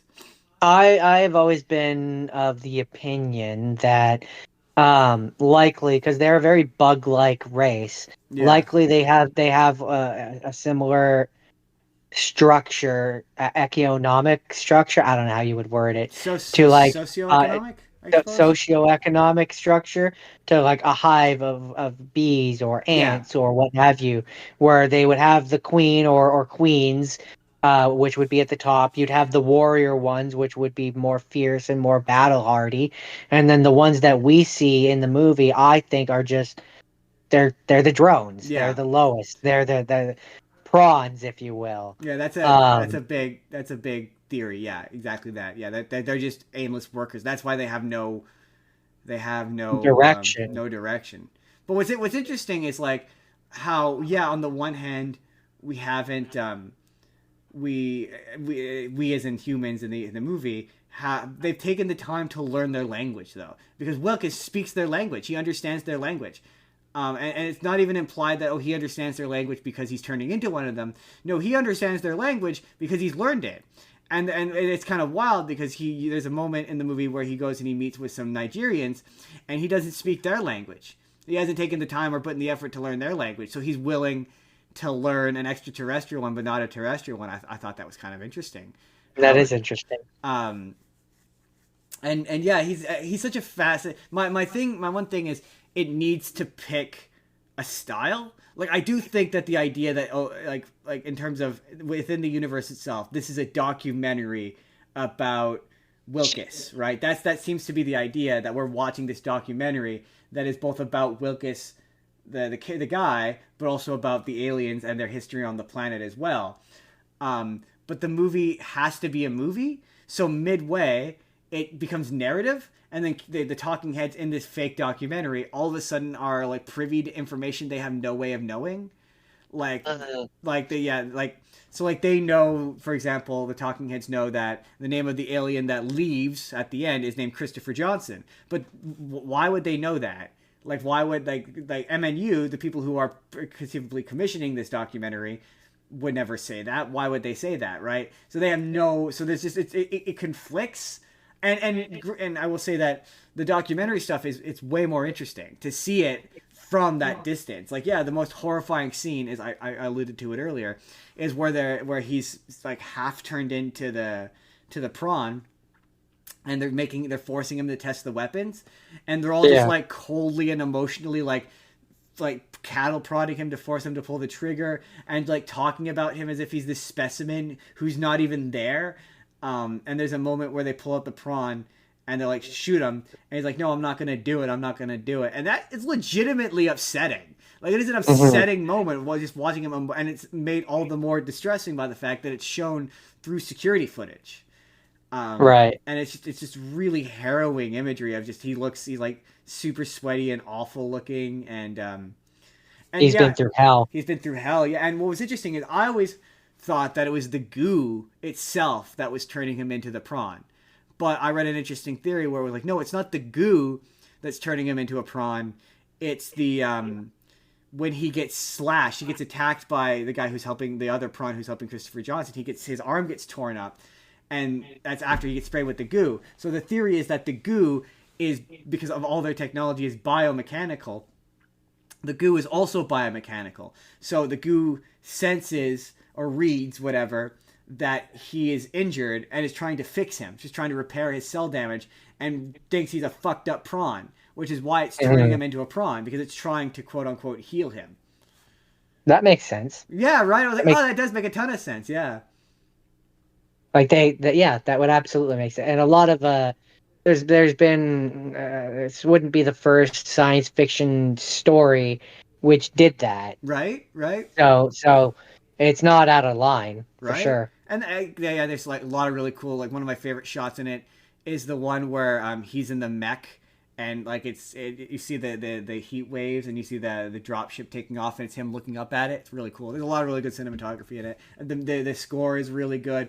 Yeah, what's his name? I tried to look it up to see if he got any nominations or anything, but the guy playing Wilkes, whose name is completely escaping me, but he's really good.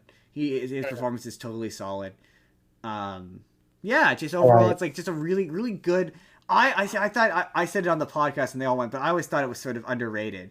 My perception of it is it's underrated, but just really really good. Just a really good movie that I Yeah, liked. I remember liking it. Yeah, yeah. But anyway, before we get to the big my big chunky topic for the week. Yeah, we have to do my big chunky topic first. Um, so the other pick that I did, and this is another example of I did an actual book report because I listened to the actual book as well as watched the movie. I watched Ready Player One. Interesting. So, how distractingly different is it when you're watching and listening to it so close to like together? Oh, it's very, very, very. I just there's so many things that the book there that the movie can't do. Yeah. Logistic, like I understand why they had to they couldn't do certain things Well, I mean, that they large did in the chunks of book. that book are literally just scenes from movies. So, like, it Well, would be that's a yeah, copyright nightmare. that's exactly my point. Like there's thing like one of the gates they do Monty Python and the Holy Grail. Yeah. Obviously, you can't do that, Yeah. right? And also, a lot of the Or references in that book are so specific.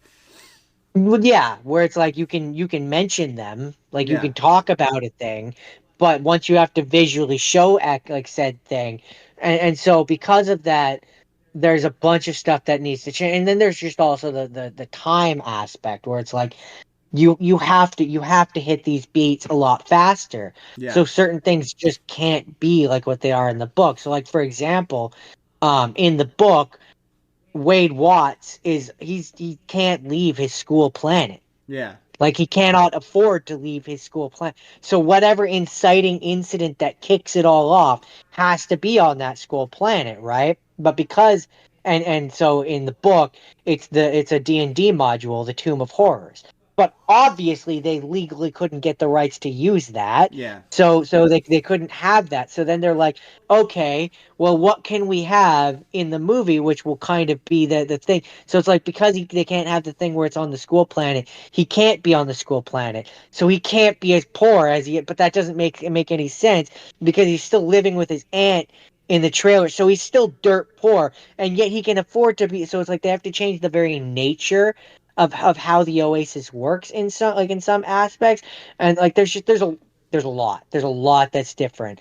In the book they have the almanac, which is a book collection of everything how the I'm blanking on the character's name. Um, the one who made the contest, Halliday, that's it. Um, in the book they like everybody has a copy of it. It's like on the all the internet and everything, and it's very easily to get.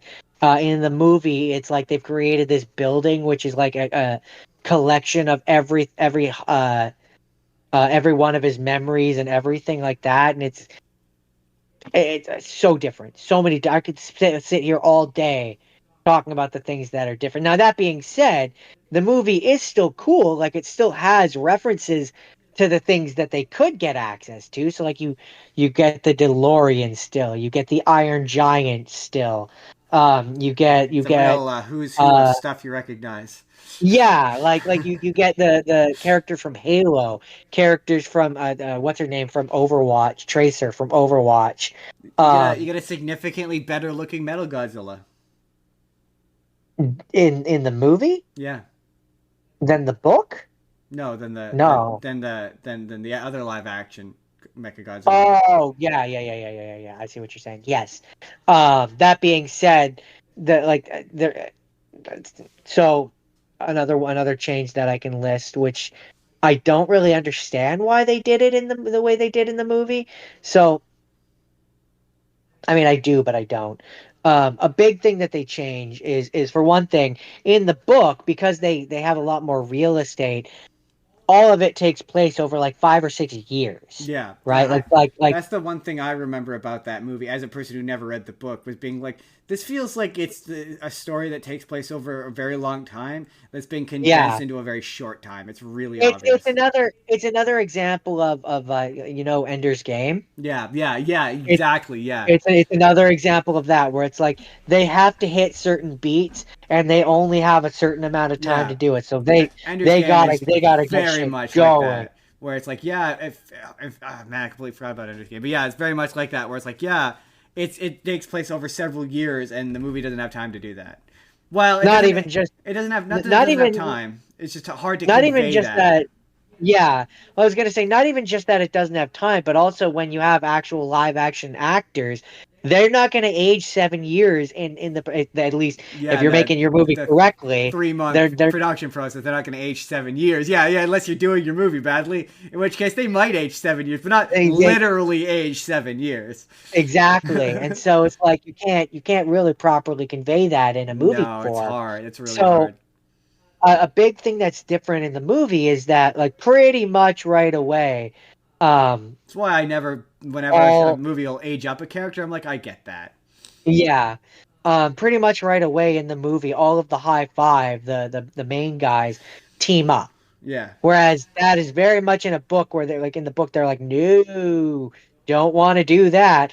Also in the movie, um, uh the two Japanese characters. Um, for one thing, the one is significantly younger than he is in the book, so they actually age him down. Interesting. Um, and the one character, Daito, I think he is, he gets murdered in the book. Doesn't get Hmm. murdered in the movie, No, it's a but he Spielberg gets murdered. movie. Murder doesn't happen in those. That's But probably but not true. but he gets murdered in the book. I said Um, that out loud. I was like, no, that's that's probably not true. also Daito and the other one, um, they're not friends with H I'm gonna be real honest in with you, the Jordan. book. You're just sort of saying names. None of this has any meaning to me.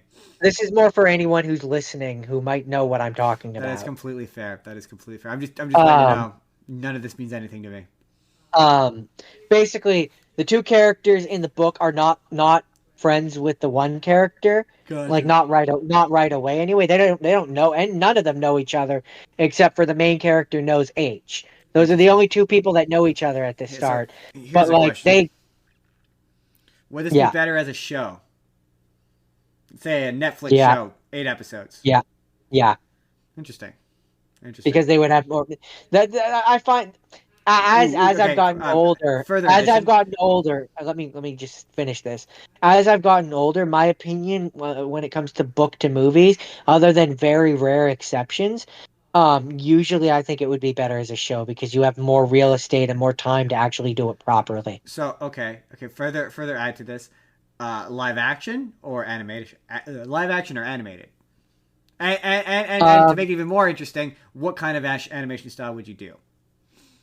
I would do both. Much like how and okay. So the way that I would do it, if I had complete creative control, Blend.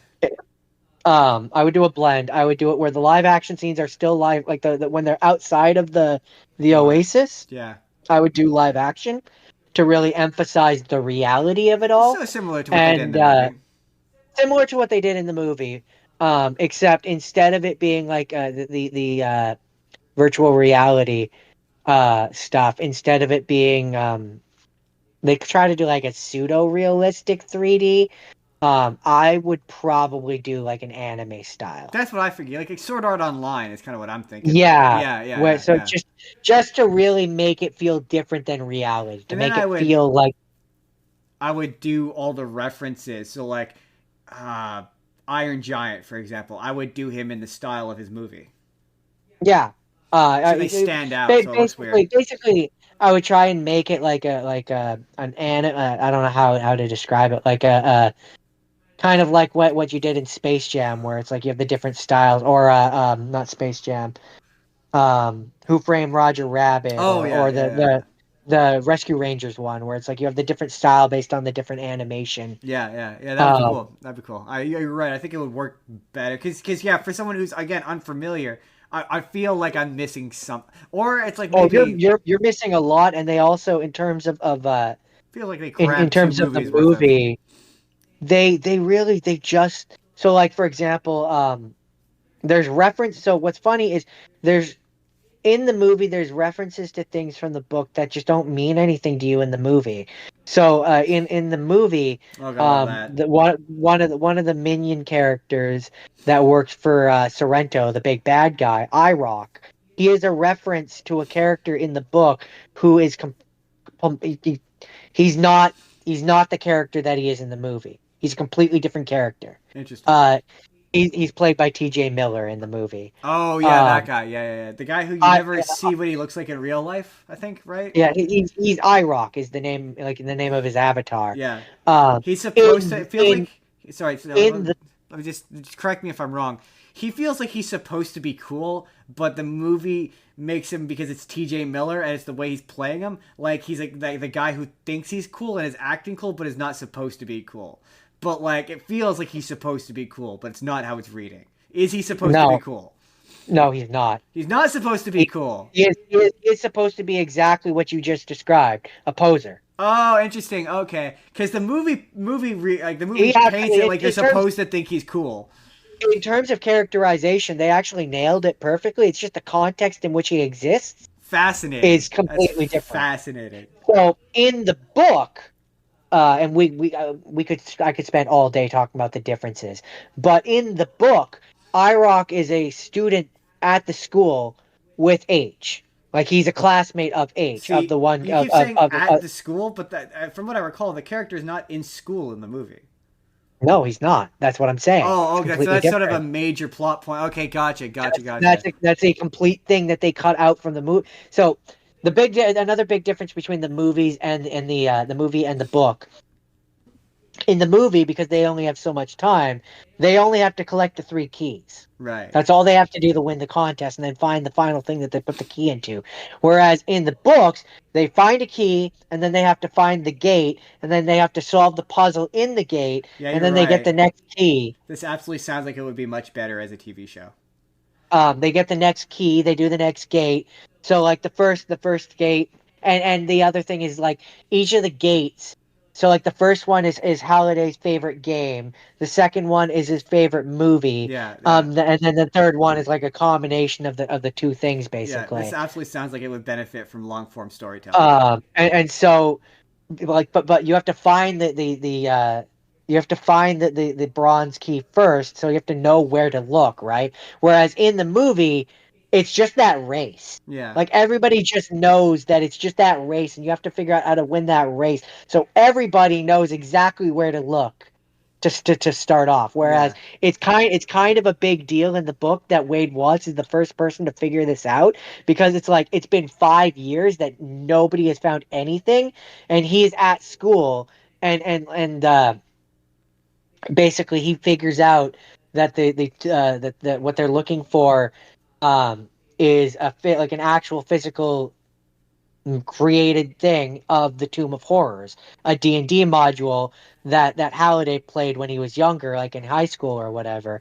And so then he also figures out, basically connective puzzle, finds out that the name of the planet that he's on, Ludus, has like a triple meaning kind of thing, and that's when he pieces together that the first place is on the planet, like Gotcha. his school planet. So Um, from what I'm hearing is, um, IROC is so he has one friend basically who is H, who is like this really really impressive first person shooter like player kind of thing, right? But mhm, they're friends because they met on a chat room, yada yada yada.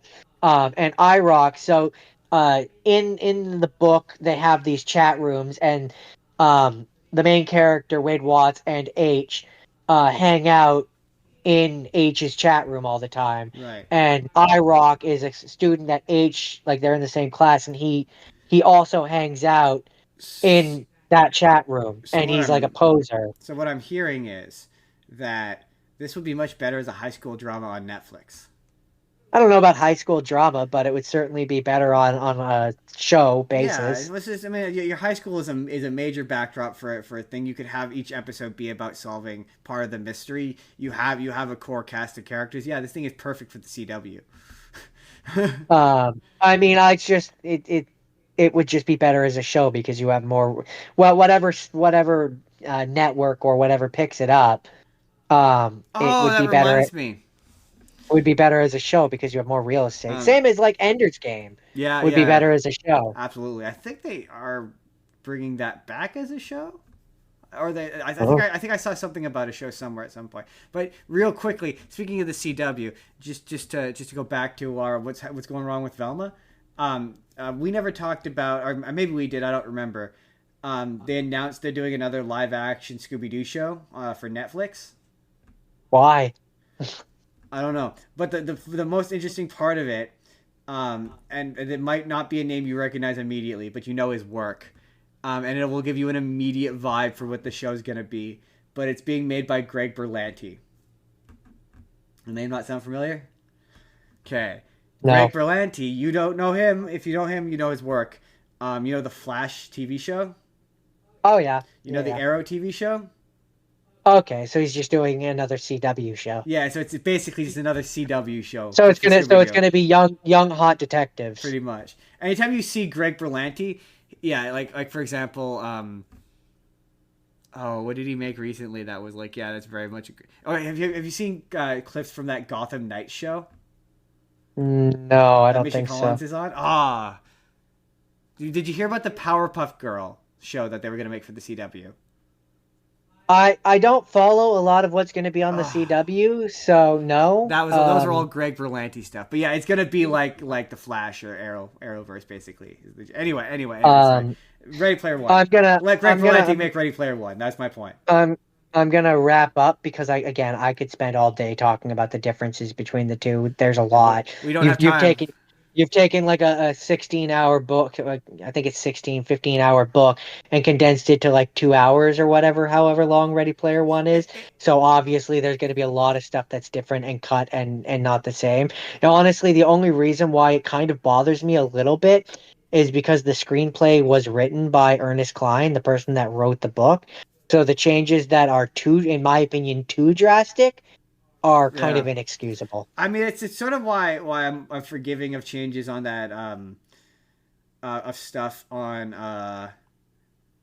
the series of unfortunate events show because yeah, the guy who wrote the books was writing the show. So you're like, whatever, it's his shit. He can do whatever he wants with it. Um, Um, my thing one is last when thing. changes are arbitrary, like when there's a reason like facilitated from by going because like now I'm far more understanding. When I was in my youth, I would be really harsh on it, but now I'm like, yeah, I understand changes need to be made to facilitate the adaptation process. Like what Yeah, works on page doesn't always work on screen. Like I understand that, but it's when yeah, changes are same. arbitrary for the sake of changing them. Now that's when it's like, why? What does this add to the story? What is this adding? That's where I say, like, I understand why you couldn't do a bunch of stuff. Like, well, again, one of the gates is literally just them acting out Monty Python and the Holy Grail. Yeah. Obviously, you can't just do that. Like, you can't. Isn't one of the gates they literally do scenes from war games? War games, they do stuff Yeah. from which in the movie, their version of that Is when they or do The their Shining. reference to that is that, yeah, they do stuff from The Shining. So it's like they did the best they could, but just because of I mean that book is an IP nightmare, so I get it. yeah, like there's I only can so fully much we can. understand it. So they did all the stuff from Warner Brothers that they Yeah, could that they do. could legally do exactly. Yeah. Yeah. So it's like I get it, and for what they were what they were trying to accomplish, I don't think they did a bad job. It's funny. It was just a very uphill battle. It, I will say though, one of the things that I like most about the world, like most, am scared of the most, of the world of Ready Player One, just generally, is that it's not that far off. no, it's really not. It's really not. Like it's not out of the realm of possibility, No, it's really and not. and and and I very much believe that I mean, Zucks is trying to make in an Oasis, So In the future, they will have indentured servitude options for our corporate overlords so that we can help pay back the millions that we'll owe. it's true. So before we wrap up for Ready Player One, I want to ask you a question and I want to make a point. I'll make my point first. When you first said that you felt that no book should ever be made into a movie again, and that it should only be made into television shows that are short or like reasonable length, I was like, that's crazy. We should be allowed to have movie-based book adaptations. But you know what? Today, you've made a compelling case. I don't know that I agree. I do think that sometimes you can make it into a movie, but I I'm starting to see your point of view. to be fair, I don't always think that it shouldn't be made into a movie, but I think read the source material, and if it's 16 hours long, maybe don't try to squeeze that into 2 hours. Yeah, fair enough. And then my question is, what's better? Or make it into a trilogy. Yeah. True. Instead of trying to squeeze one book into one movie, make 3 books out of one movie or 2 books out of one movie. That's also fair. I mean, but do it in a way that's less egregious and awful than the Harry Potter movies did. So then I guess since this is an adaptation, let's ask the question we will ask of all adaptations: which is better, the book or the movie? Oh, the book. Absolutely the book. Fair Hands enough. down the book. Fair Any enough. day the book. In fact, anyone who has only watched the movie and did enjoy the movie, go watch or read I and or love listen. I love the qualifier of if you hate the book, if you hate the movie, you're gonna fucking hate the book. So don't even If bother. you don't if you don't like well, no, that's not true. If you don't like the book because you think that it's too fast paced or you have legitimate concerns, the book might actually turn your mind around Yeah. because it fills in a lot of those gaps. Fair enough. Okay. Was that it for But Ready Player no, One? absolutely, Ready Player One, the book is better than the movie. That's all I have to say. We Have could you talk all day about it. is it okay? Wait, so one more thing. Is it true that Ready Player Two is bad? Not as good as the first one. I heard I it don't was know that bad. I'd say. I don't know that I'd say it's bad. I've It's I've heard it's bad. we'll talk. I'll talk. I'll tell you about it later. Okay. So for me, John, I'm just gonna give you that heads up right now. This is definitely gonna be a YouTube video. This next section, because I got a lot to say, Jordan. I got a lot to say, because for my second pick, I watched them all, Jordan. I did it. I did the challenge. I did the Michael Bay Transformer movie challenge. It's a new challenge, Jordan. It's a new challenge. You psychopath. It's Jordan. It's a new You- challenge. you- It's a new You YouTube TikTok challenge. masochistic, insane psychopath. Lord, Please continue. I did the Michael Bay. Jordan, it's the new challenge I'm calling the Michael Bay Transformers challenge, where you watch all the Michael Bay Transformers movies in like a short period of time over the span of 2 days. Because, and I made a TikTok video about this earlier, Jordan, but if you have any love, reverence, or nostalgia in any way for those movies, I encourage you to sit down and watch all 5 of them in a row, because that will thoroughly stomp out any love you have remaining for this franchise. Because even the first one, which and it's funny because like we talk about how like it depends on when in your life you watch a movie. Like we first watched the first Transformers movie, the first Michael Bay one. I was 17 and you were 16, right? Like very different mindset and space in life. Where like I remember really liking that first right, one. but like watch it now as a 30-year-old adult.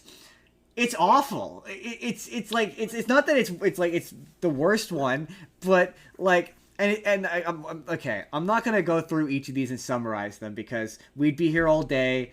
Jordan's already seen these movies, so I don't need to do that. And if you're watching this or listening to this, chances are you've seen them. If you haven't, Or are aware. they're on Paramount Plus. Have fun. I just described this as not being fun, but have fun.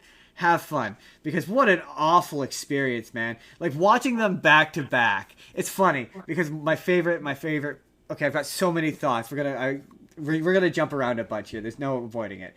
But my favorite podcast, The Weekly Planet. Shout out to The Weekly Planet. One of the hosts on that podcast, Nick Mason, coined a term he called Golden Bay Time, which he referred to as the moment where it feels like everything is wrapping up and you think that the movie is about to end and then it just goes on for another 45 minutes. And the first time I heard him describe this phenomenon, I was like, that can't be a real thing. That can't be a real And then I'm watching these movies, and like to jump ahead, the fourth one, no, I think it might have been the third one. I felt like it was over. Like it felt like, oh, this is the end, and then I opened it up, and there was somehow still an hour and 10 minutes left. There was still an entirely separate movie that had to happen still. It was incredible. And it was like, they did a series of videos called Caravan of Garbage, where they did what I did. And they watched all of the movies. They did it over the course of 5 weeks. I did it over the course of 2 days. But by the end of it, they were just like exhausted. Like they were... Like I said, you're a psychopath. I feel like I've aged like 10 years in like a week for having done this to myself. Only 10? Wow, that's impressive. And what's incredible about them is like they're not devoid of good ideas. It's just they don't know when to stop. Because like they don't know when to stop to the point of them not making any sense, right? Because I'm just gonna do this for the first one, because if I do them for all of them, I'll go insane and we'll be here all day. But just for the first one, the big central plot point of it is that the Allspark crashed into the Arctic, right?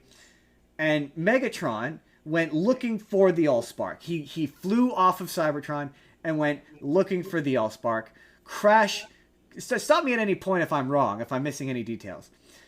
He crash lands. It's been years since I've seen it. I'm gonna take you at your word. He crash lands into the Arctic, looking for the Allspark, just like a couple of feet away from the Allspark, right? Freezes. Sam's grandpa finds him, and the location of it gets like imprinted onto his glasses. The information then the government finds Megatron, whom they dub MBE-1, and they transport him from the Arctic to a random military base, him along with the gigantic Allspark, to a base in America, all while managing... Isn't it inside the Hoover Dam? Right.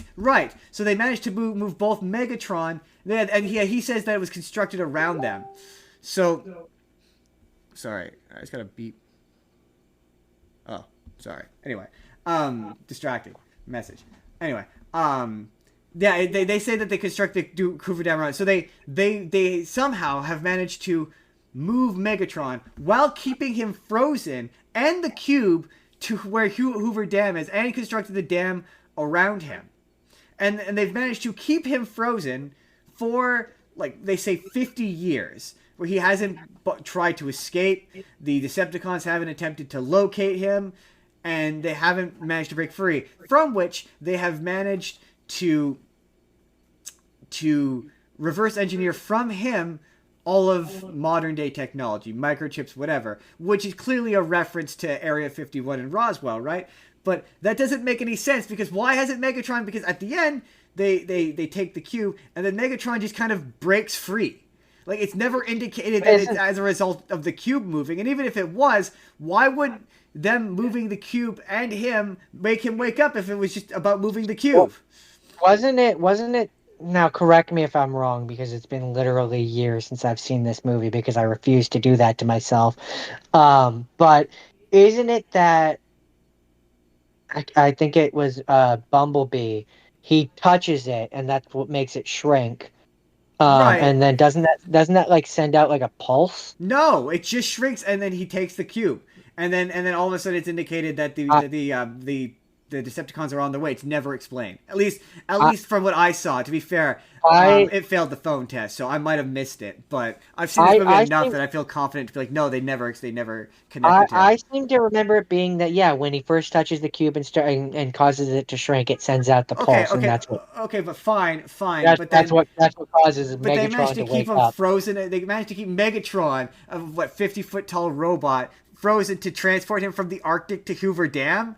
Like, what I'm saying is it's too many things. Just make it so the cube crashed where Hoover Dam was. They constructed a Hoover Dam around it, and then have it so all technology is reverse engineered from the cube, and then make it so that the Decepticons finally located the cube, and the whole movie is you're just waiting for Megatron to show up. He's just waiting to get there, and then he shows up at the end because they've located the cube.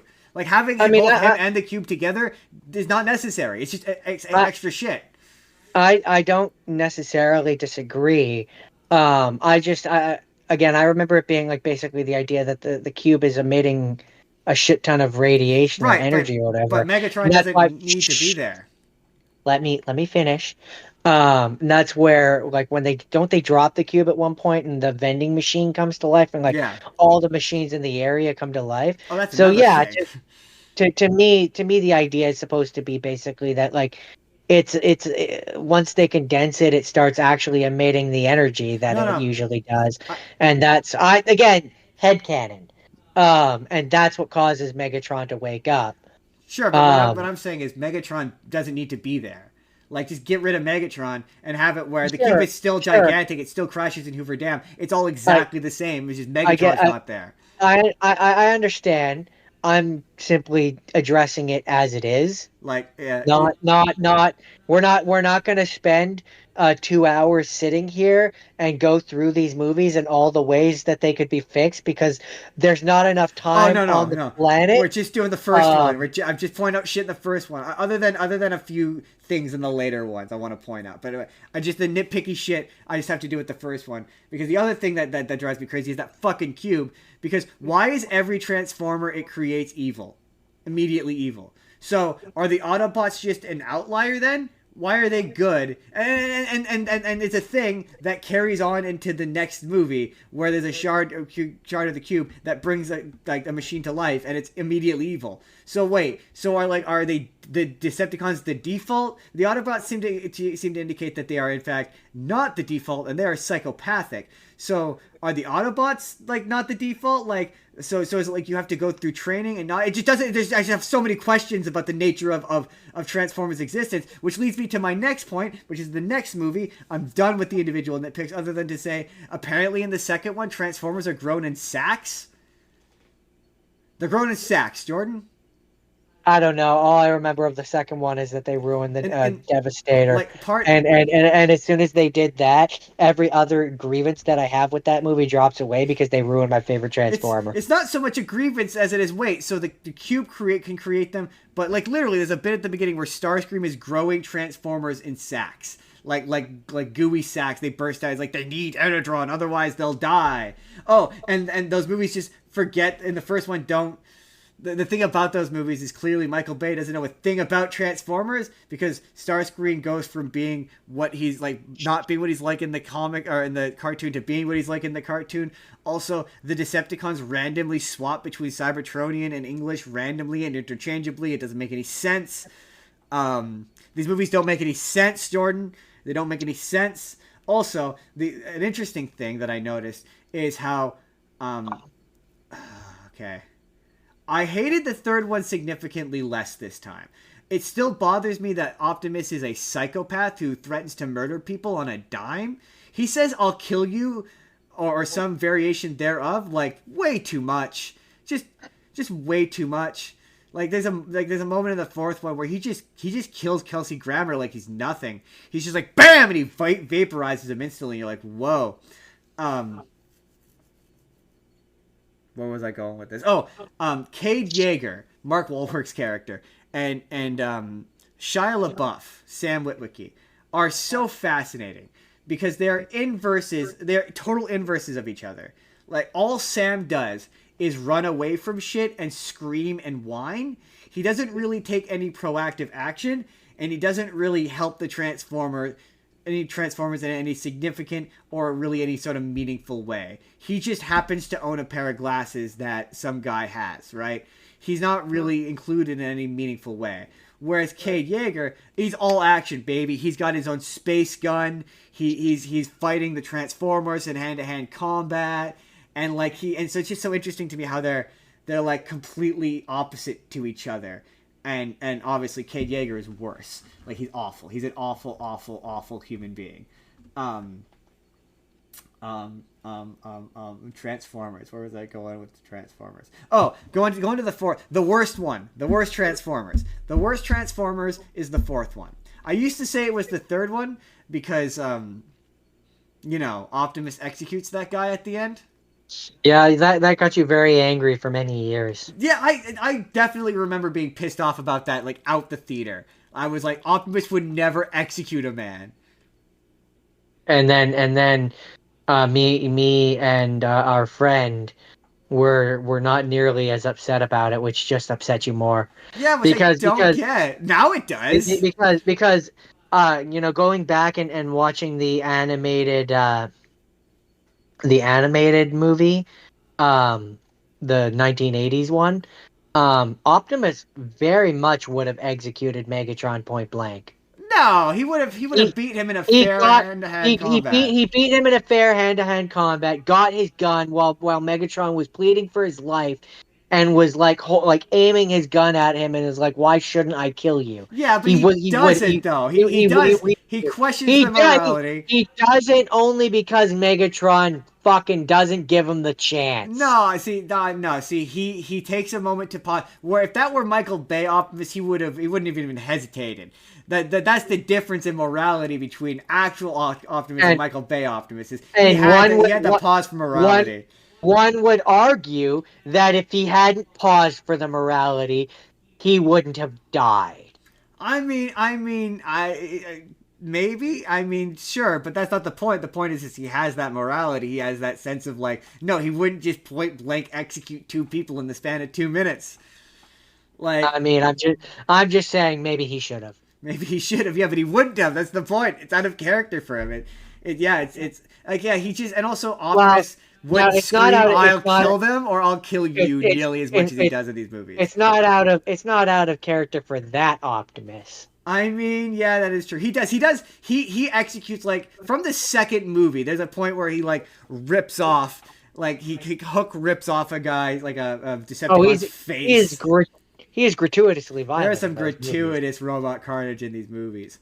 Um, But Robot on robot violence. the thing that frustrates me about the fourth one is that's another one where it's like too many ideas. Where it's like there's like one idea in here which is interesting, which is the idea that the humans have developed enough arrogance that they now believe that they no longer need the Transformers, and the bad guys are now humans.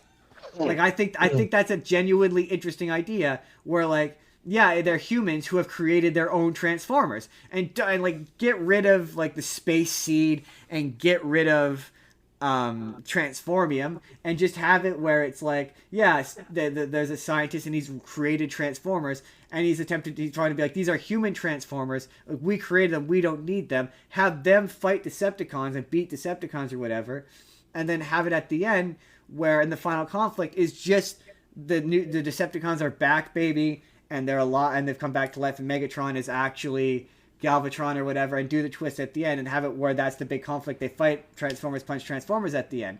But to me, that idea of like human arrogance, like thinking that they can build their own Transformers, only to find out that they can't, they just turn out to be Decepticons because you're using Decepticon metal. I don't think that's uninteresting. It's just in a movie that's 2 hours and 40 minutes long. That's the one where yeah, literally, like they resolve this plot line, and you're like, oh, the movie's over. And you look at the runtime, and you're like, how? How is there an hour and 10 minutes left? It doesn't make any sense. I also would have made it so that, because from what I remember, the robot in that one just looks evil from the onset. Yes, he just looks like Megatron. Yes. I would have gone the what is it? Transformers Armada was the one with the evil Optimus, the one that's like black. Yeah, the one that's black and gray, and he looks exactly like Optimus, but he's evil. Yeah, I would have done that. I would have done that, and then have it be where it hits a point where yeah, the Decepticons show up, and that human Transformer isn't evil necessarily, but he's not an Autobot either, and he's sort of in between the two, and he's like he helps whoever he wants to help. Exactly. Yeah. And that's another thing. Like, that movie, the second one does kind of introduce the idea that the alien robots, like that's Autobots or Decepticon. Like you could interchange sides if you want to. Like you could just be like, I don't want to be a Decepticon. I'm gonna go be an Autobot. You can just, it's not like hardwired into you. You can change sides which I believe is a plot point in one of the episodes of the animated series. I think there's a big jet guy who starts off as a Decepticon. Yeah. I There is. remember that I episode. remember his name. But Yeah. yeah, and then he becomes an Autobot. Yeah. I think it's Jetfire. I think it's the one from. I'm pretty sure it's the one from that they end up That using in the movie. name sounds I familiar, think so it might be. I'm inclined to believe you, but I'm too And lazy then to look it and up. then finally. Oh, the other thing. Before I talk about the fifth movie, because Jordan, the fifth movie, that's the one where you're like, I feel like I just did like a pound of blow, and like I've been out all night, like it's not. Oh my god. Anyway, um, A fugue a state. thing these movies continue to add on to. It's the one thing they yes and on movie to movie, and it's the one thing they shouldn't because it progressively makes less and less sense. But like they continue to be like, oh no, Transformers have actually been here earlier than you think. And it progressively makes less and less sense. So like the first one's like, yeah, the first time Transformers are around is when the guy finds Megatron. He's the first Transformer they find. You're like, okay, yeah, that makes sense, right? Yeah, okay. And then the second one's like, no. There's actually a bunch of Transformers who came here back in like ancient tribal times. They're the fallen. They're all the primes or whatever. Like, but like it's like they're like tribal people, so they didn't know that they were aliens or whatever, right? So that's They were why. pretty easy to fool. Yeah, right. So that's why we don't remember them. Okay, right. And then the third one's like, oh no. Actually, one of them crash landed on the moon, and we found it. Neil Armstrong found it, who is in this movie, by the way. Neil Armstrong found it, and the Decepticons, through a government conspiracy which they control, and a human who over the course of multiple generations have kept up this secret where they're hiding the fact that this Autobot spaceship is on the moon, all in order to build a space bridge. And so it's implied that there's a bunch of them, a bunch of humans who have known since the 60s that the Transformers have been on Earth, which makes the government in the first movie look progressively more incompetent. It's like, wait, so if everyone on Earth knew that Transformers existed, except for you, apparently, American government? And so then the fourth one is like, oh, no. The Transformers actually came here like much earlier, around the time of the dinosaurs, and they dropped a seed which created the material that all the Transformers are made out of. And that happened. And then the fifth one, finally the fifth one. You're hurting my brain. The fifth one has been like, the Transformers have been around since medieval times, and Merlin is a real guy, and he had a magic staff, which was a Transformer, which he could use to control a Transformer dragon to win battles. Did I watch that one? We did watch that one. That does not sound familiar. We to did me. watch that one with our mutual friend. Our mutual friend insisted we watch it, and we drove out to Richmond to watch it in IMAX. And we were exhausted walking out of it. I don't remember that at all, and that's probably a good thing. Continue. I remember leaving during the climax of it to go to the bathroom, being like, "Oh, it must almost be during Golden Bay time," being like, "It must almost be over. I'm gonna miss the ending." And running back, and then it going on for another 45 minutes. Like you're doing a rapid fire of 5 movies, and I feel like we've been talking about this forever. Right? I can only imagine what the movies felt like. So that one makes the case that Transformers have been around since medieval times, and that they've been around working secretly with humans, and that Bumblebee, even though the movie indicates that that was the first time he'd been to Earth, the first one, he's been around since the 1940s, and he helped defeat the Nazis, which once again makes the government in the first movie look fucking incompetent. And so there's that movie makes the case that there's actually a secret society called the Wiccans, and that Sam was part of that secret society, which doesn't I guess the implication is that his grandpa was in the secret society of people who all knew and protected the secret of Transformers, which A, doesn't make a lick of sense if you remember that character. B, so wait, was his dad in the secret society? Because his dad sure didn't seem to know anything about Transformers when he discovered about them. Was Sam? Is it a coincidence that their family name is named after this? Like, this movie does make so once again to call back to I need you to stop. You're hurting my brain.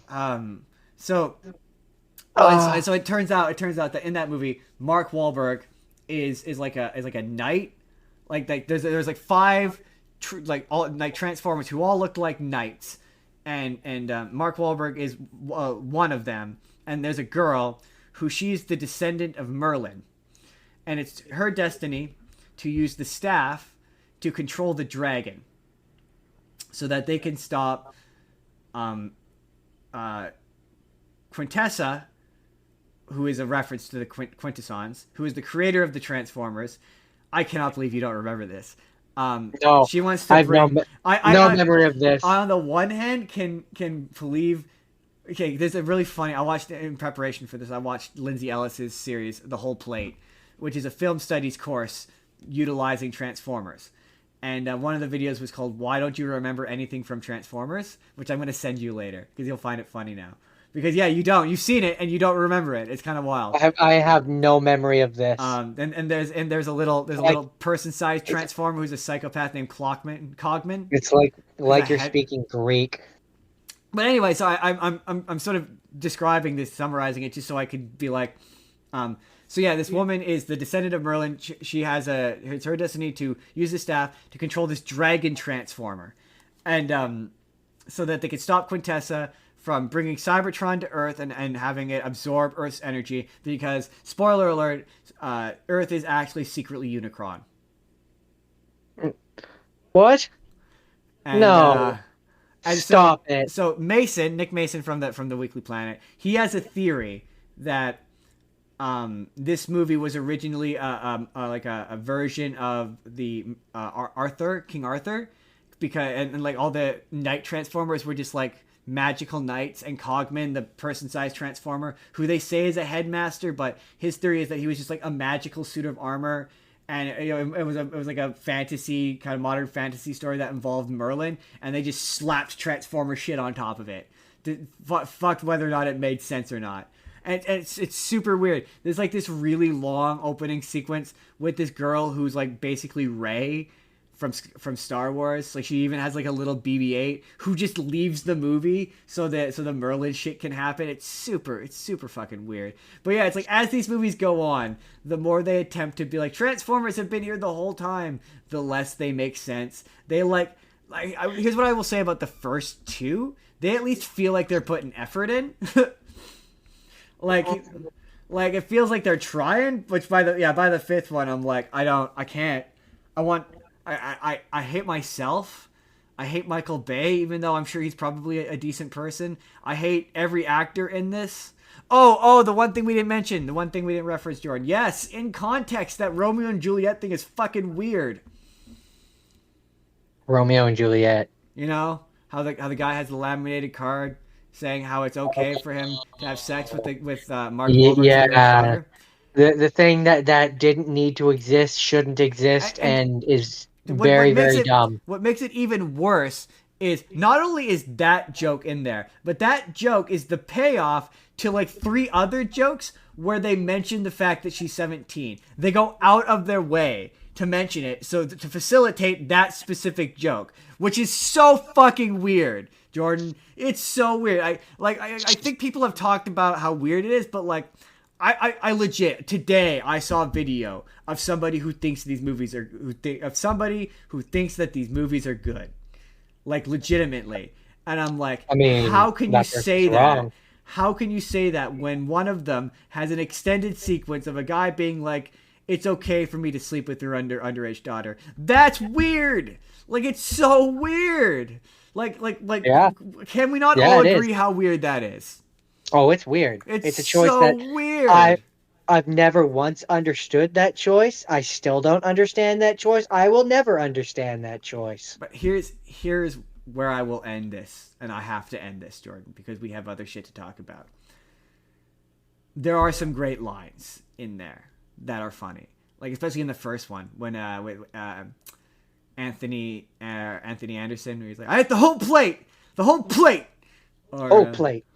Or my personal favorite from the fourth one, where he cracks the Bud Light, like insurance. You think I got insurance? There's a spaceship. You think you got insurance? Honey, give me my space gun. It's funny. Like there's and it's not to say it's like there's cool shit. Like there's cool. It's one of those movies where it's like, yeah, when you like watch these scenes isolated on YouTube, like some of them are cool, like some of them are fun. Like yeah, the bit where Optimus like has two hooks and like tears a guy's face off is dope. Like there's like it's way more concerned with like looking badass than it is with being faithful or respectful to its source material. It really is like he saw what the premise was, which was bad robot versus good robot. He saw vaguely what the names were and kind of what some of them looked like, and that was maybe it. That was pretty much it. And then they just kind of gave him names because names are meaningless. Because yeah, you pointed out Devastator in his robot testicles, but also there's parts of Devastator. I can't remember one of the Constructicons who makes up Devastator. His name is attributed to an incorrect Transformer in the first one. I think it's Bone Crusher. Oh yeah. Sorry, Bone Crusher, the one that in the first one Optimus tackles on the freeway. Oh That yeah. scene's sick. Like I say, there are some sick shots of like that just look cool. Like there's that one in the second one that at one point was like the biggest on-screen explosion of all time in the desert, where it just man, the shit looks fucking cool. Like there and I will say it's funny.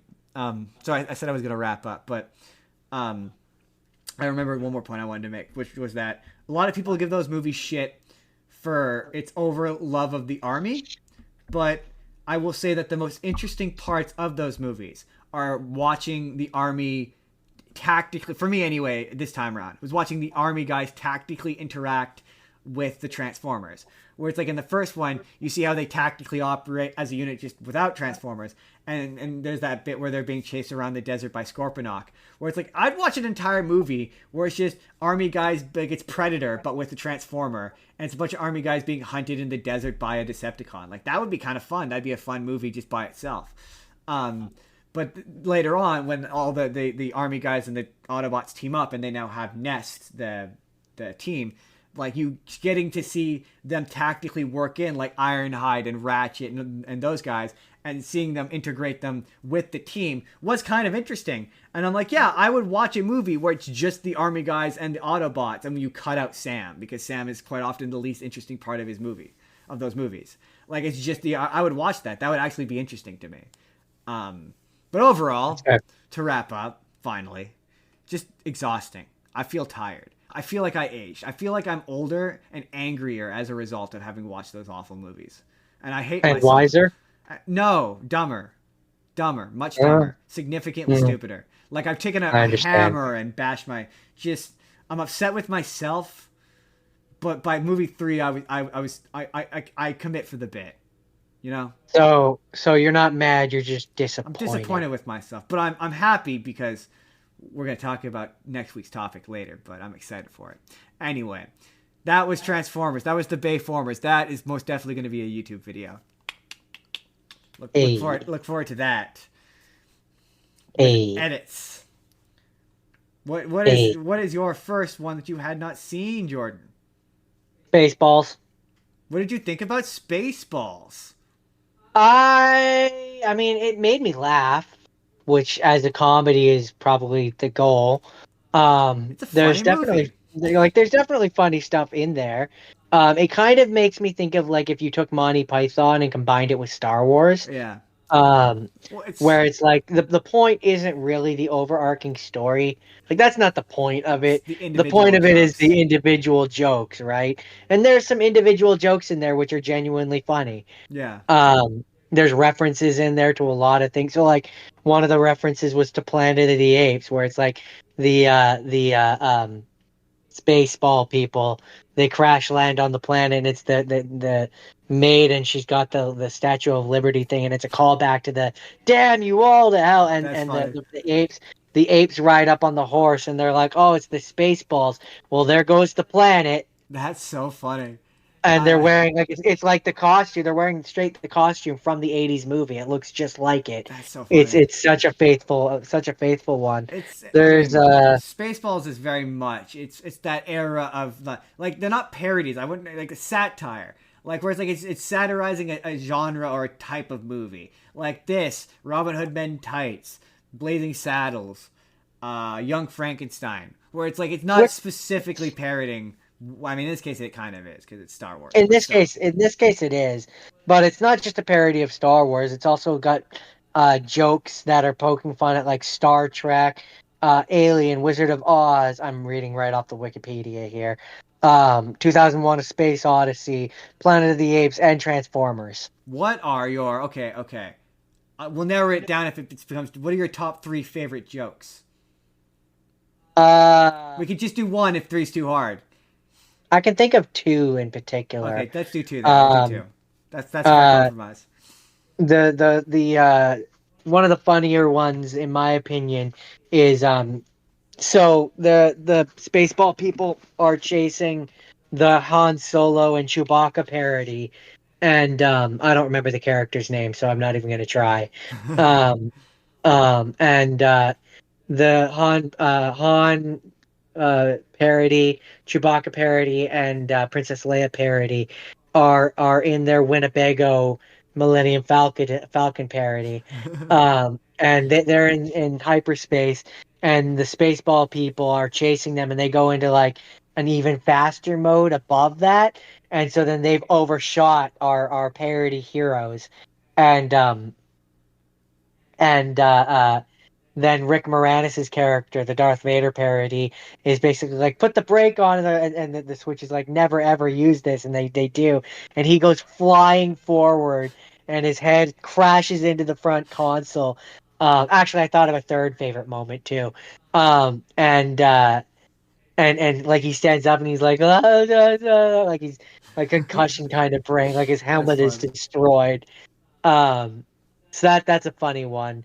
My second favorite one was when the bad guy, the Rick Moranis people, find out the password for the Druidia, because they've been trying to get that so they can suck all the air out of it and yada yada yada. And so they're like, okay, it's time for our ship to transform, and one of them is like, that's right, it's a transformer, and it transforms, something like that anyway, and it transforms into a gigantic maid with the vacuum, which it then places over the hole, and it starts sucking the air out of the planet, and I'm like, that's funny. And then another funny, a lot of the funniest moments, which I find, are all ones that have Rick Moranis. Oh yeah, fair, yeah. So another one is they're trying to figure out where the parody heroes have gone, and the one character is like, well, like why don't we just pop in the movie to figure it out?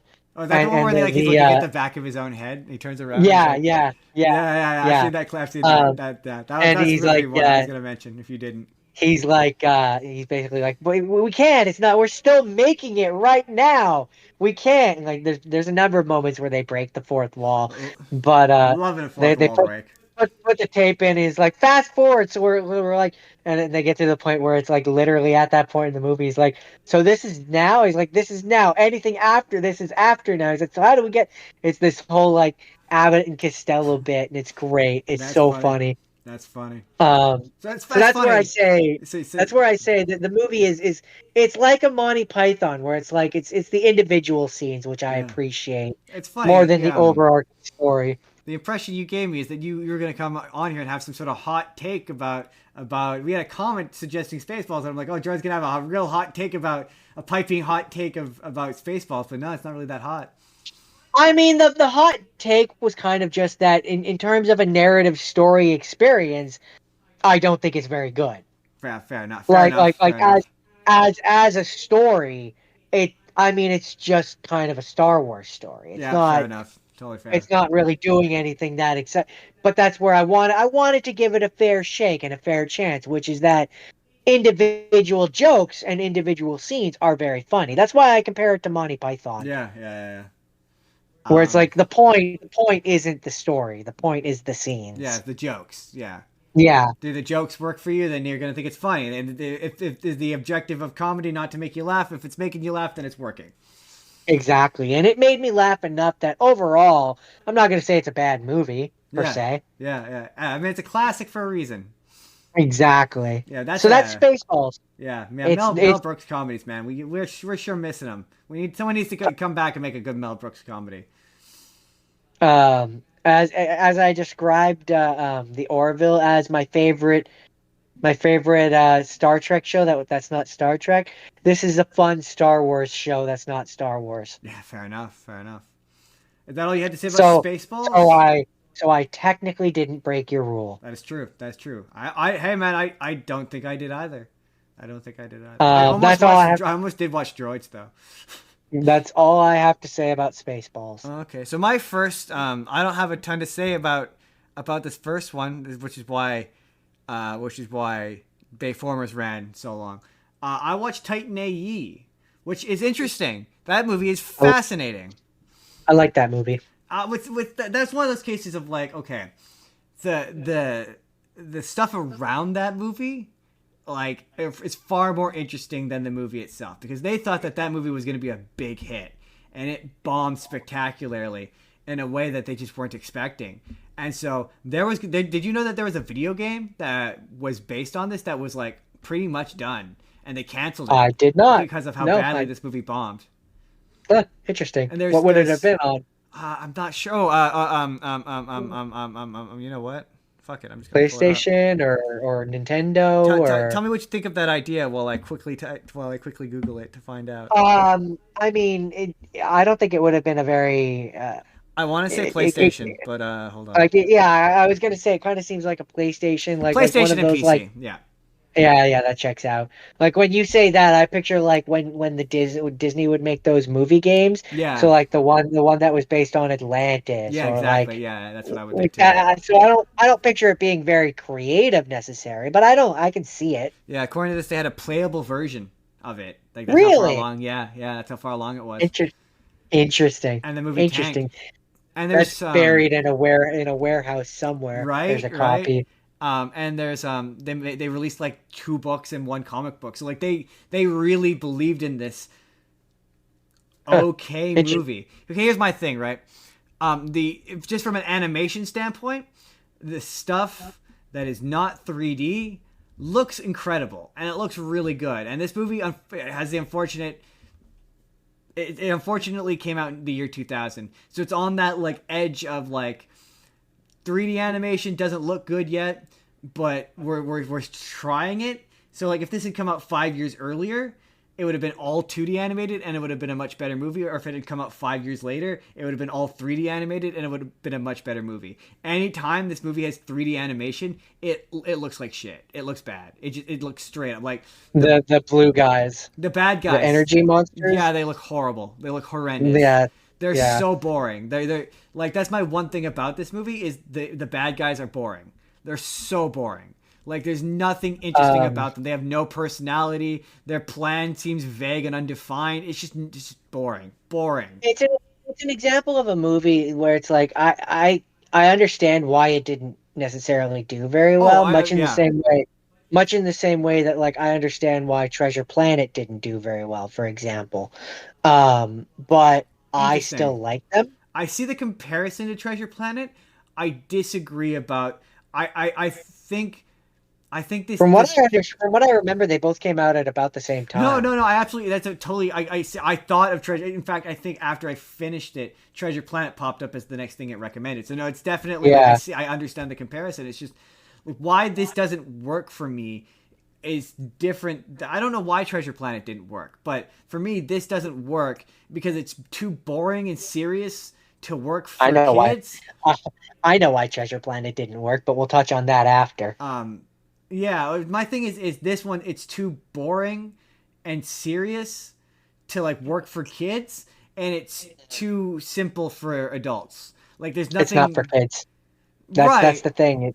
It very clearly by design it wasn't supposed to be for kids, but you're right. It's not interesting enough to be because like there's a scene where the one girl is in the shower or whatever. It's like it's definitely adult animation. Oh, Not you don't see I know what you anything, mean. but Yeah, it's like it's definitely like it's meant for not necessarily adults, but like an older Yeah, yeah, audience. it's not. Yeah, yeah, Whereas like a movie like Treasure Planet, for example, that's a kids movie. That's yeah. definitely for kids. Very, very much. There's a scene where one of the I can't remember which of the characters he snaps Nathan Lane's neck. Um, Yeah, and so that's what I mean. The movie itself, but I mean in terms of how an executive would see it, they would see it as an animated movie, and they would see it as something you sell to kids. And there's just nothing in especially there back to then. yeah, Yeah, especially back then, especially with it's a Don Bluth movie, a guy who's traditionally made shit for kids. And yeah, there wasn't really. It's to this day there really isn't like a adult animation for adults kind of, and if there is, it goes straight to streaming. So yeah, it doesn't surprise me that this thing bombed horribly, but it's just like, yeah, this is clearly his Don Bluth's attempt swing at like a big science fiction epic, but none of it's interesting. Not a second of it. And to be fair, I mean, it was so boring. I like the characters, and I think that's kind of to me that's the redeeming Yeah, thing. I didn't mind Matt Like Damon's the thing, character. I didn't. the thing that makes me enjoy it. I like most of the characters in it. I think that the turtle guy is cute. The one with the big legs, she's like the toughest nails but lovable one. Yeah, did nothing for Um, me. the dude who's Timon as the backstabbing one, he's enjoyable. Um, I like It's funny you said Atlantis because it does feel, and I don't know if this came out afterwards or before. I think it might have come out before. No, it might be. It might. You know what? Hold on. It might be the same year, but um it feels very. Oh no, it came out first. Oh shit. Oh, interesting. Because it feels like um derivative of Atlantis. This crew as for especially. why as for why, at least according, funny enough, according to my animation teacher from back when I was in college, who worked on Treasure Planet, um, according to him, I think he said this. Um, uh, Part of the reason why Treasure Planet didn't do so well is because it couldn't pick a lane. Was it robots? Was it aliens? Was Yeah. it treasure ships? Like for the common audience member, it spread itself too thin and couldn't pick a lane, Yeah. and that's just part of why it didn't go over as well. If you want to learn the history of why Treasure Planet failed, a really in-depth history, Lindsay Ellis, I think I've mentioned her before, she's my go-to for all my film knowledge. She did a really good video where she explained it. It was that. Also, I think the film wasn't marketed well, and I also believe the people who directed it, Musker and Clemens, they were set up to fail. They were not set up for success with that movie, which is part of why it failed as well. But yeah, and then there's also the film itself, which has identity issues. It's not Yeah, selling. It's not selling toys. It doesn't have but anything all that sort uh, of. but to bring it back around to, because we were talking about Titan AE and got Yeah, yeah. distracted. To bring it back around to Titan AE, um, it funny you say identity crisis. It also suffers from an identity Oh, it crisis of absolutely where does. Yeah, yeah, absolutely. it doesn't know what it wants to be or who it wants to be for, Yeah, and so because of that, it was never going to succeed. and yeah, it's like trapped in the past with like this very '90s animation style in your Don Bluth because he's very much an icon of the '90s. And then it's trying to propel itself forward with 3D animation that it's too soon and it's not working. It doesn't look good. And it's funny because you go Yeah. back and you read contemporary reviews and they say at the time it looked good, and I'm like, I don't think it did. I refuse to believe that it did. I refuse to believe that those energy things look good, It's ever a look good. matter of opinion, I but suppose. I don't know. Um, It definitely looks stylized, I but suppose. it definitely made me sad though that this was his last movie. Like this was his last movie that he did. Because I'm like, man, I miss his art style. Like, cause I love his ability to capture realism and human emotion. He animated humans so good. Like his So human, well. yeah, so well. He animated humans so well. Like his facial expressions were just so good. Like he was so Yeah. able of conveying emotion in his animation. Yeah, it made me sad that that movie bombed him right out of the film industry. It was very sad. But anyway, that's Titan AE. What is your second one, Jordan? My second and final one is Ex Machina. Ah, that's As another in good one. as in Deus Ex As Machina. in Deus. Deus Um, Ex Machina. it is a very good movie, It's very well made. very good. It's basically the Turing test, the movie. Yeah, pretty much. Um, Well, she passes at the end, right? I mean, yeah. We're spoiling movies. We don't give a shit. She passes it, right? That's the point of that movie. Well, I mean, the end Jump of the right to the movie, end. jump right to the end. She kills her creator, convinces the person that was doing the Turing test that she loved him, and wanted to be with him, and then leaves him stranded in the building while she escapes out into the world and is disguised, and just that's how it ends. Yeah. So yeah, basically implying that she passed she passed it, right? That's the Yeah, because the point of the test was basically that you find out at a certain point. The point of the test was whether or not she could convince the main hero dude to help her escape, and then the creator was not going to let that happen. That was like the point was that he was going to stop it, but then you know he didn't, and she yeah escaped, yeah. and yeah, That's no, passing the it's Turing test.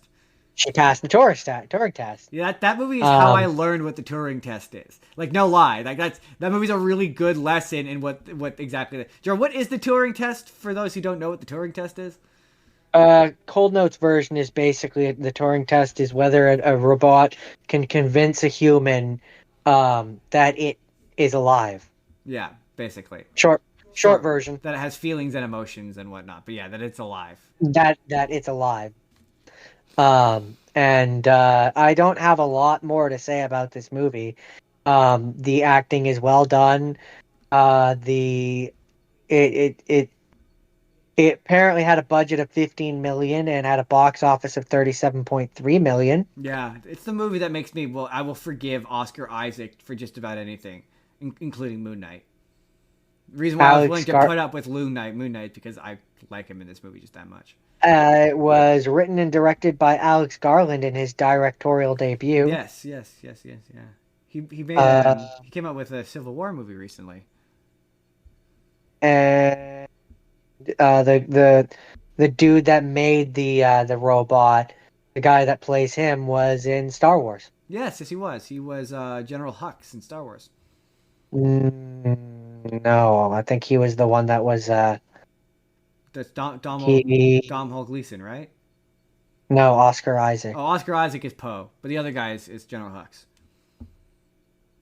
Uh, Dom Hall Gleason. Yeah, Let's see if he he is. is General Hux, and Oscar Isaac is Poe Dameron. I actually remembered this time, off my memory. But no, very good movie. Very good Uh, movie. And it's one of those ones where it's like, yeah, I love lower budgeted movies oh, that spend their he money on was like one really impressive special effect. In this case, the robot. he was Bill Weasley in the last two entries in the Harry Potter I feel like I knew that. thing. I feel like I knew that. I don't see anything about this guy being Star Wars though. You should. Yeah, you should. I'm pretty sure it's Donald Gleason. Anyway, we can look that up later. Anything? You have anything else to say about Ex Machina? Nope, that's all I have to say. I'm good movie. Good If movie. you if you want to watch a movie which is good, it's on Amazon and you can go, yeah, oh, yeah, he is in it. Oh yeah, okay.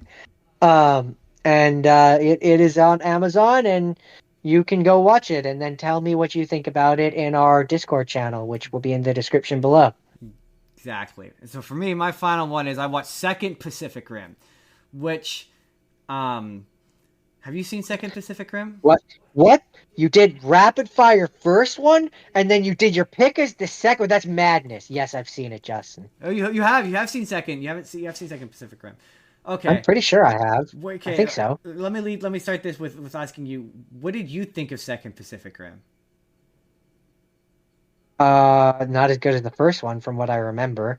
Interesting. Um, I'm now struggling. Now you're making me doubt myself. Would you like me to Whether describe it to whether you, and you can? yeah. Refresh my memory. It takes place 10 years after the last one. John Right. Boyega is in it. He's now the lead, and he is Idris Elba's son. And Okay. he is like a no good hooligan, and he meets up with a girl who has built her own single person Jaeger, which can be driven by one person. And what's the major conflict in it? There's a kaijus are coming back. there's a company, they're trying to make drone unmanned versions of the Jaegers, and they get corrupted by. I mean, do you care if I spoil it? Because there's kind of a No. twist. Uh, Turns out Charlie Day is the bad because guy. because as you're describing it, I'm now becoming aware that I don't think I've seen this. Basically, Charlie Day, he works for another company who's trying to make unmanned versions of the Jaegers, and the only returning character really from the other than I guess Charlie, well, the Japanese girl from the last one, she's now like the Japanese prime minister, whatever, and she has to sign off on using these drones, whether or not they are capable of defending against Jaegers or against Kaiju. kaiju. And a rogue Jaeger shows up and tries to kill her, and John Boyega defends her, and she dies in the process. And you find out that Charlie Day, when he drifted with the kaiju in the first one, that he's basically been possessed by the precursors, the people who were controlling the kaiju. And basically he's been trying to reopen the rifts to bring the kaiju back to Earth so that they can attack Mount Fuji and cause, as they put it in the movie,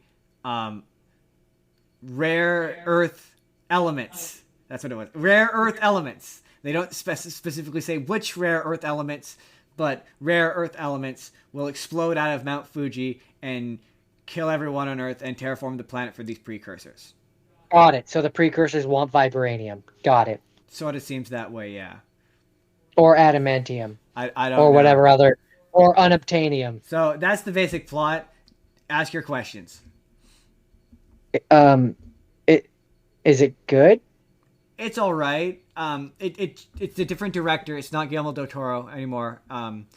My main thing with it that I like as compared to the first one is we talked about, and when I talked about the first one, the idea of from the perspective of the Jaegers, they wouldn't be moving super slowly.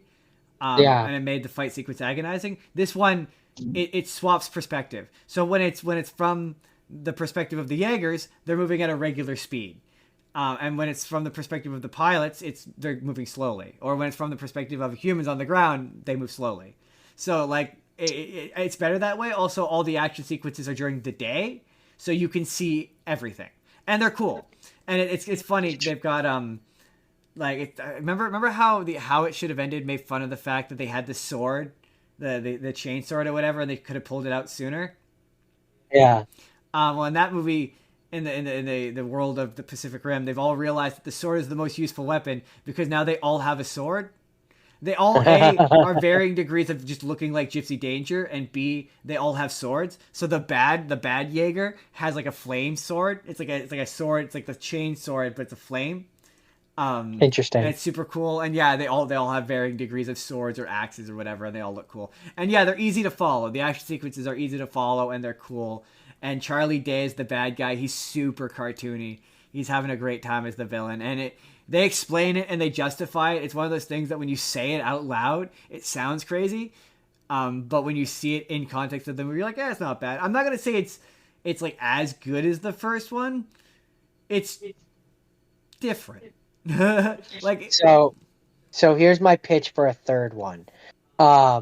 It's like 5 years later, another rift opens, and instead of one of their stupid looking kaiju coming through, it opens up a world to the Godzilla world, and they have to fight all the Godzilla monsters. It's funny you so say like that. Rohan, Ghidorah, Godzilla, all of them. Like not necessarily the MonsterVerse version, Yeah. but just like a version of Godzilla that comes through, and they have to fight them. That would be rad. But also, I think they might have done that in comic book form. But don't quote me on that. Shit. I'm not sure. I don't actually know if that's true or not. I might have just made that up. But I think I heard that somewhere. Yeah. Because I would pay to watch that would be in a dope. movie. That would be dope. That would be have big robot versus Godzilla. Come on, that'd be dope. Like yeah, and it's the thing with those movies is they exist in this universe where once again, like there's a scene in the early on in the movie where the girl walks in, she's like, oh my god, it's this Jaeger. Oh my god, as if I'm supposed to know what these I don't fucking, you're acting as if I should know what these things are. Like they're They're just robots. Like they act I as though guess the it's Jaegers supposed to have give it. personality when they don't really. I was gonna say, I guess it's supposed to give you this impression of like, oh, they're famous. Yeah. Also, within the 10 years since the last one, there's like a Jaeger market that's developed, which like for Jaeger parts, which doesn't really make any sense. Like at least with the kaiju, they kind of justified it. Here, it's like, why would you try to build your own Jaeger? For what purpose? I guess I don't know. Um, I had another point about it. John Boyega is doing a really solid Idris Elba impression. It's pretty funny. Um, oh shit. Nope, it's gone. Clearly not important. It's fun. It's a fun movie. Oh, that's what I was gonna say. It's a better representation of what this genre is in Japan, is what I would say. So like, if you want to see like even compared to like the Godzilla movies, the Monster vs Godzilla movies, where like if you took this, put this in Japanese, switched all the that is another sorry, switched all the characters to Japanese and had it be all in Japanese, I would believe this is a movie like this plays like a Godzilla movie, like an Ultraman movie, like it feels like one of those, and I mean that in a complimentary sense, more so than the other one, which has real American sensibilities to it. A lot of the characters just speak Chinese, Mandarin in this movie. Like there's a character, she's the leader of this corporation, and every time she talks to Charlie Day, she talks to him in Mandarin. That sounds irritating. But he's speaking back to her in English as though she's speaking English. So he understands what she's saying, but there's no subtitles, so you have no idea what she's saying. She's just saying random words in Mandarin Chinese. Like what? Why is she doing this? Why doesn't she? And there's a scene where she does this, and then at the end of the scene, she reveals that she speaks English, and then goes back to why is she doing this? She speaks English. It's a power move. Yeah, I guess that's supposed to be the idea, but it's just really weird. It feels like it's once again trying to like appeal to that Chinese market, which we didn't talk about that for the Transformers movie. Anyway, no, we're not going to touch on that. Anyway, there's not enough time. Anyway, not enough time in the day. You would like it. I thought you had watched it. I thought I had. You're making me question whether I have because that doesn't sound familiar, but maybe it's just so generic that it didn't stand out. I don't know. Who can really say? But that's it. That was science fiction. That we did science fiction. We talked about some science fiction. We did. I saw a video that claimed that Transformers isn't science fiction, which it's hard not to agree with. Anyway, with that, assignment time for next week. The assignment for next week. Jordan has no idea, guys. Sometimes, spoiler alert for behind the scenes, he has an idea sometimes. But sometimes I know. But this week he doesn't know. This week we're going to do video games. Ooh. But here's the kicker, okay? You don't necessarily have to do video game adaptations. If it's about video games or features video games in some way, if it's about a video game or just as long as video games are involved. That's what you got to do. You had to pick this after I did Ready Player One, huh? I know. That's probably what made me think of it. There was something that made me think of it. I don't know what, but I've already Googled it though, so I know that there's a nice even. Although I've opened it up to like anything video game related. So, for example, if you wanted to say do a Scott Pilgrim, you can do that. Or if you want to do video game adaptations, there's enough that I'm pretty confident you haven't seen it. There was a pretty lengthy list I looked at. So yeah, video games. Next week is video games. Big time. I'll think about it. Think about it. Come back to us next week. But with that, this has been another overly long episode of the Spur of the Moment podcast. What can I say? I just like talking to this guy. Thanks once again to Trophy Smack for sponsoring this episode. You can find me on TikTok. At Justin Spurr. I do this, but shorter. And sometimes I post clips from this, but shorter. Because people like their shit short. But you can find me there. Jerome, where can they find you? I do Twitch, Minecraft Monday or Monday adjacent. Sorry, I flubbed it. I do Twitch, Minecraft Monday and or Minecraft adjacent Monday, depending on my mood. Zethgore187.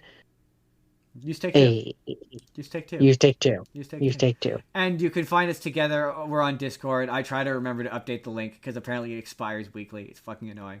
But hopefully this has an updated link. You can go join us on Discord. You can tell us what you thought about some of these movies. You can tell me how wrong I am about the Michael Bay ones if you'd like. We can talk about Ready, all the differences in Ready Player One. If you leave a comment on this or the YouTube or anywhere, if it's interesting, we might read it out on the show, and it might turn into its own video that nobody watches. Comment, and subscribe. You can do all that, or you can email the show at It's Justin's Business. All of those links are in the description below. We will see you guys next week. Have a good one. See ya.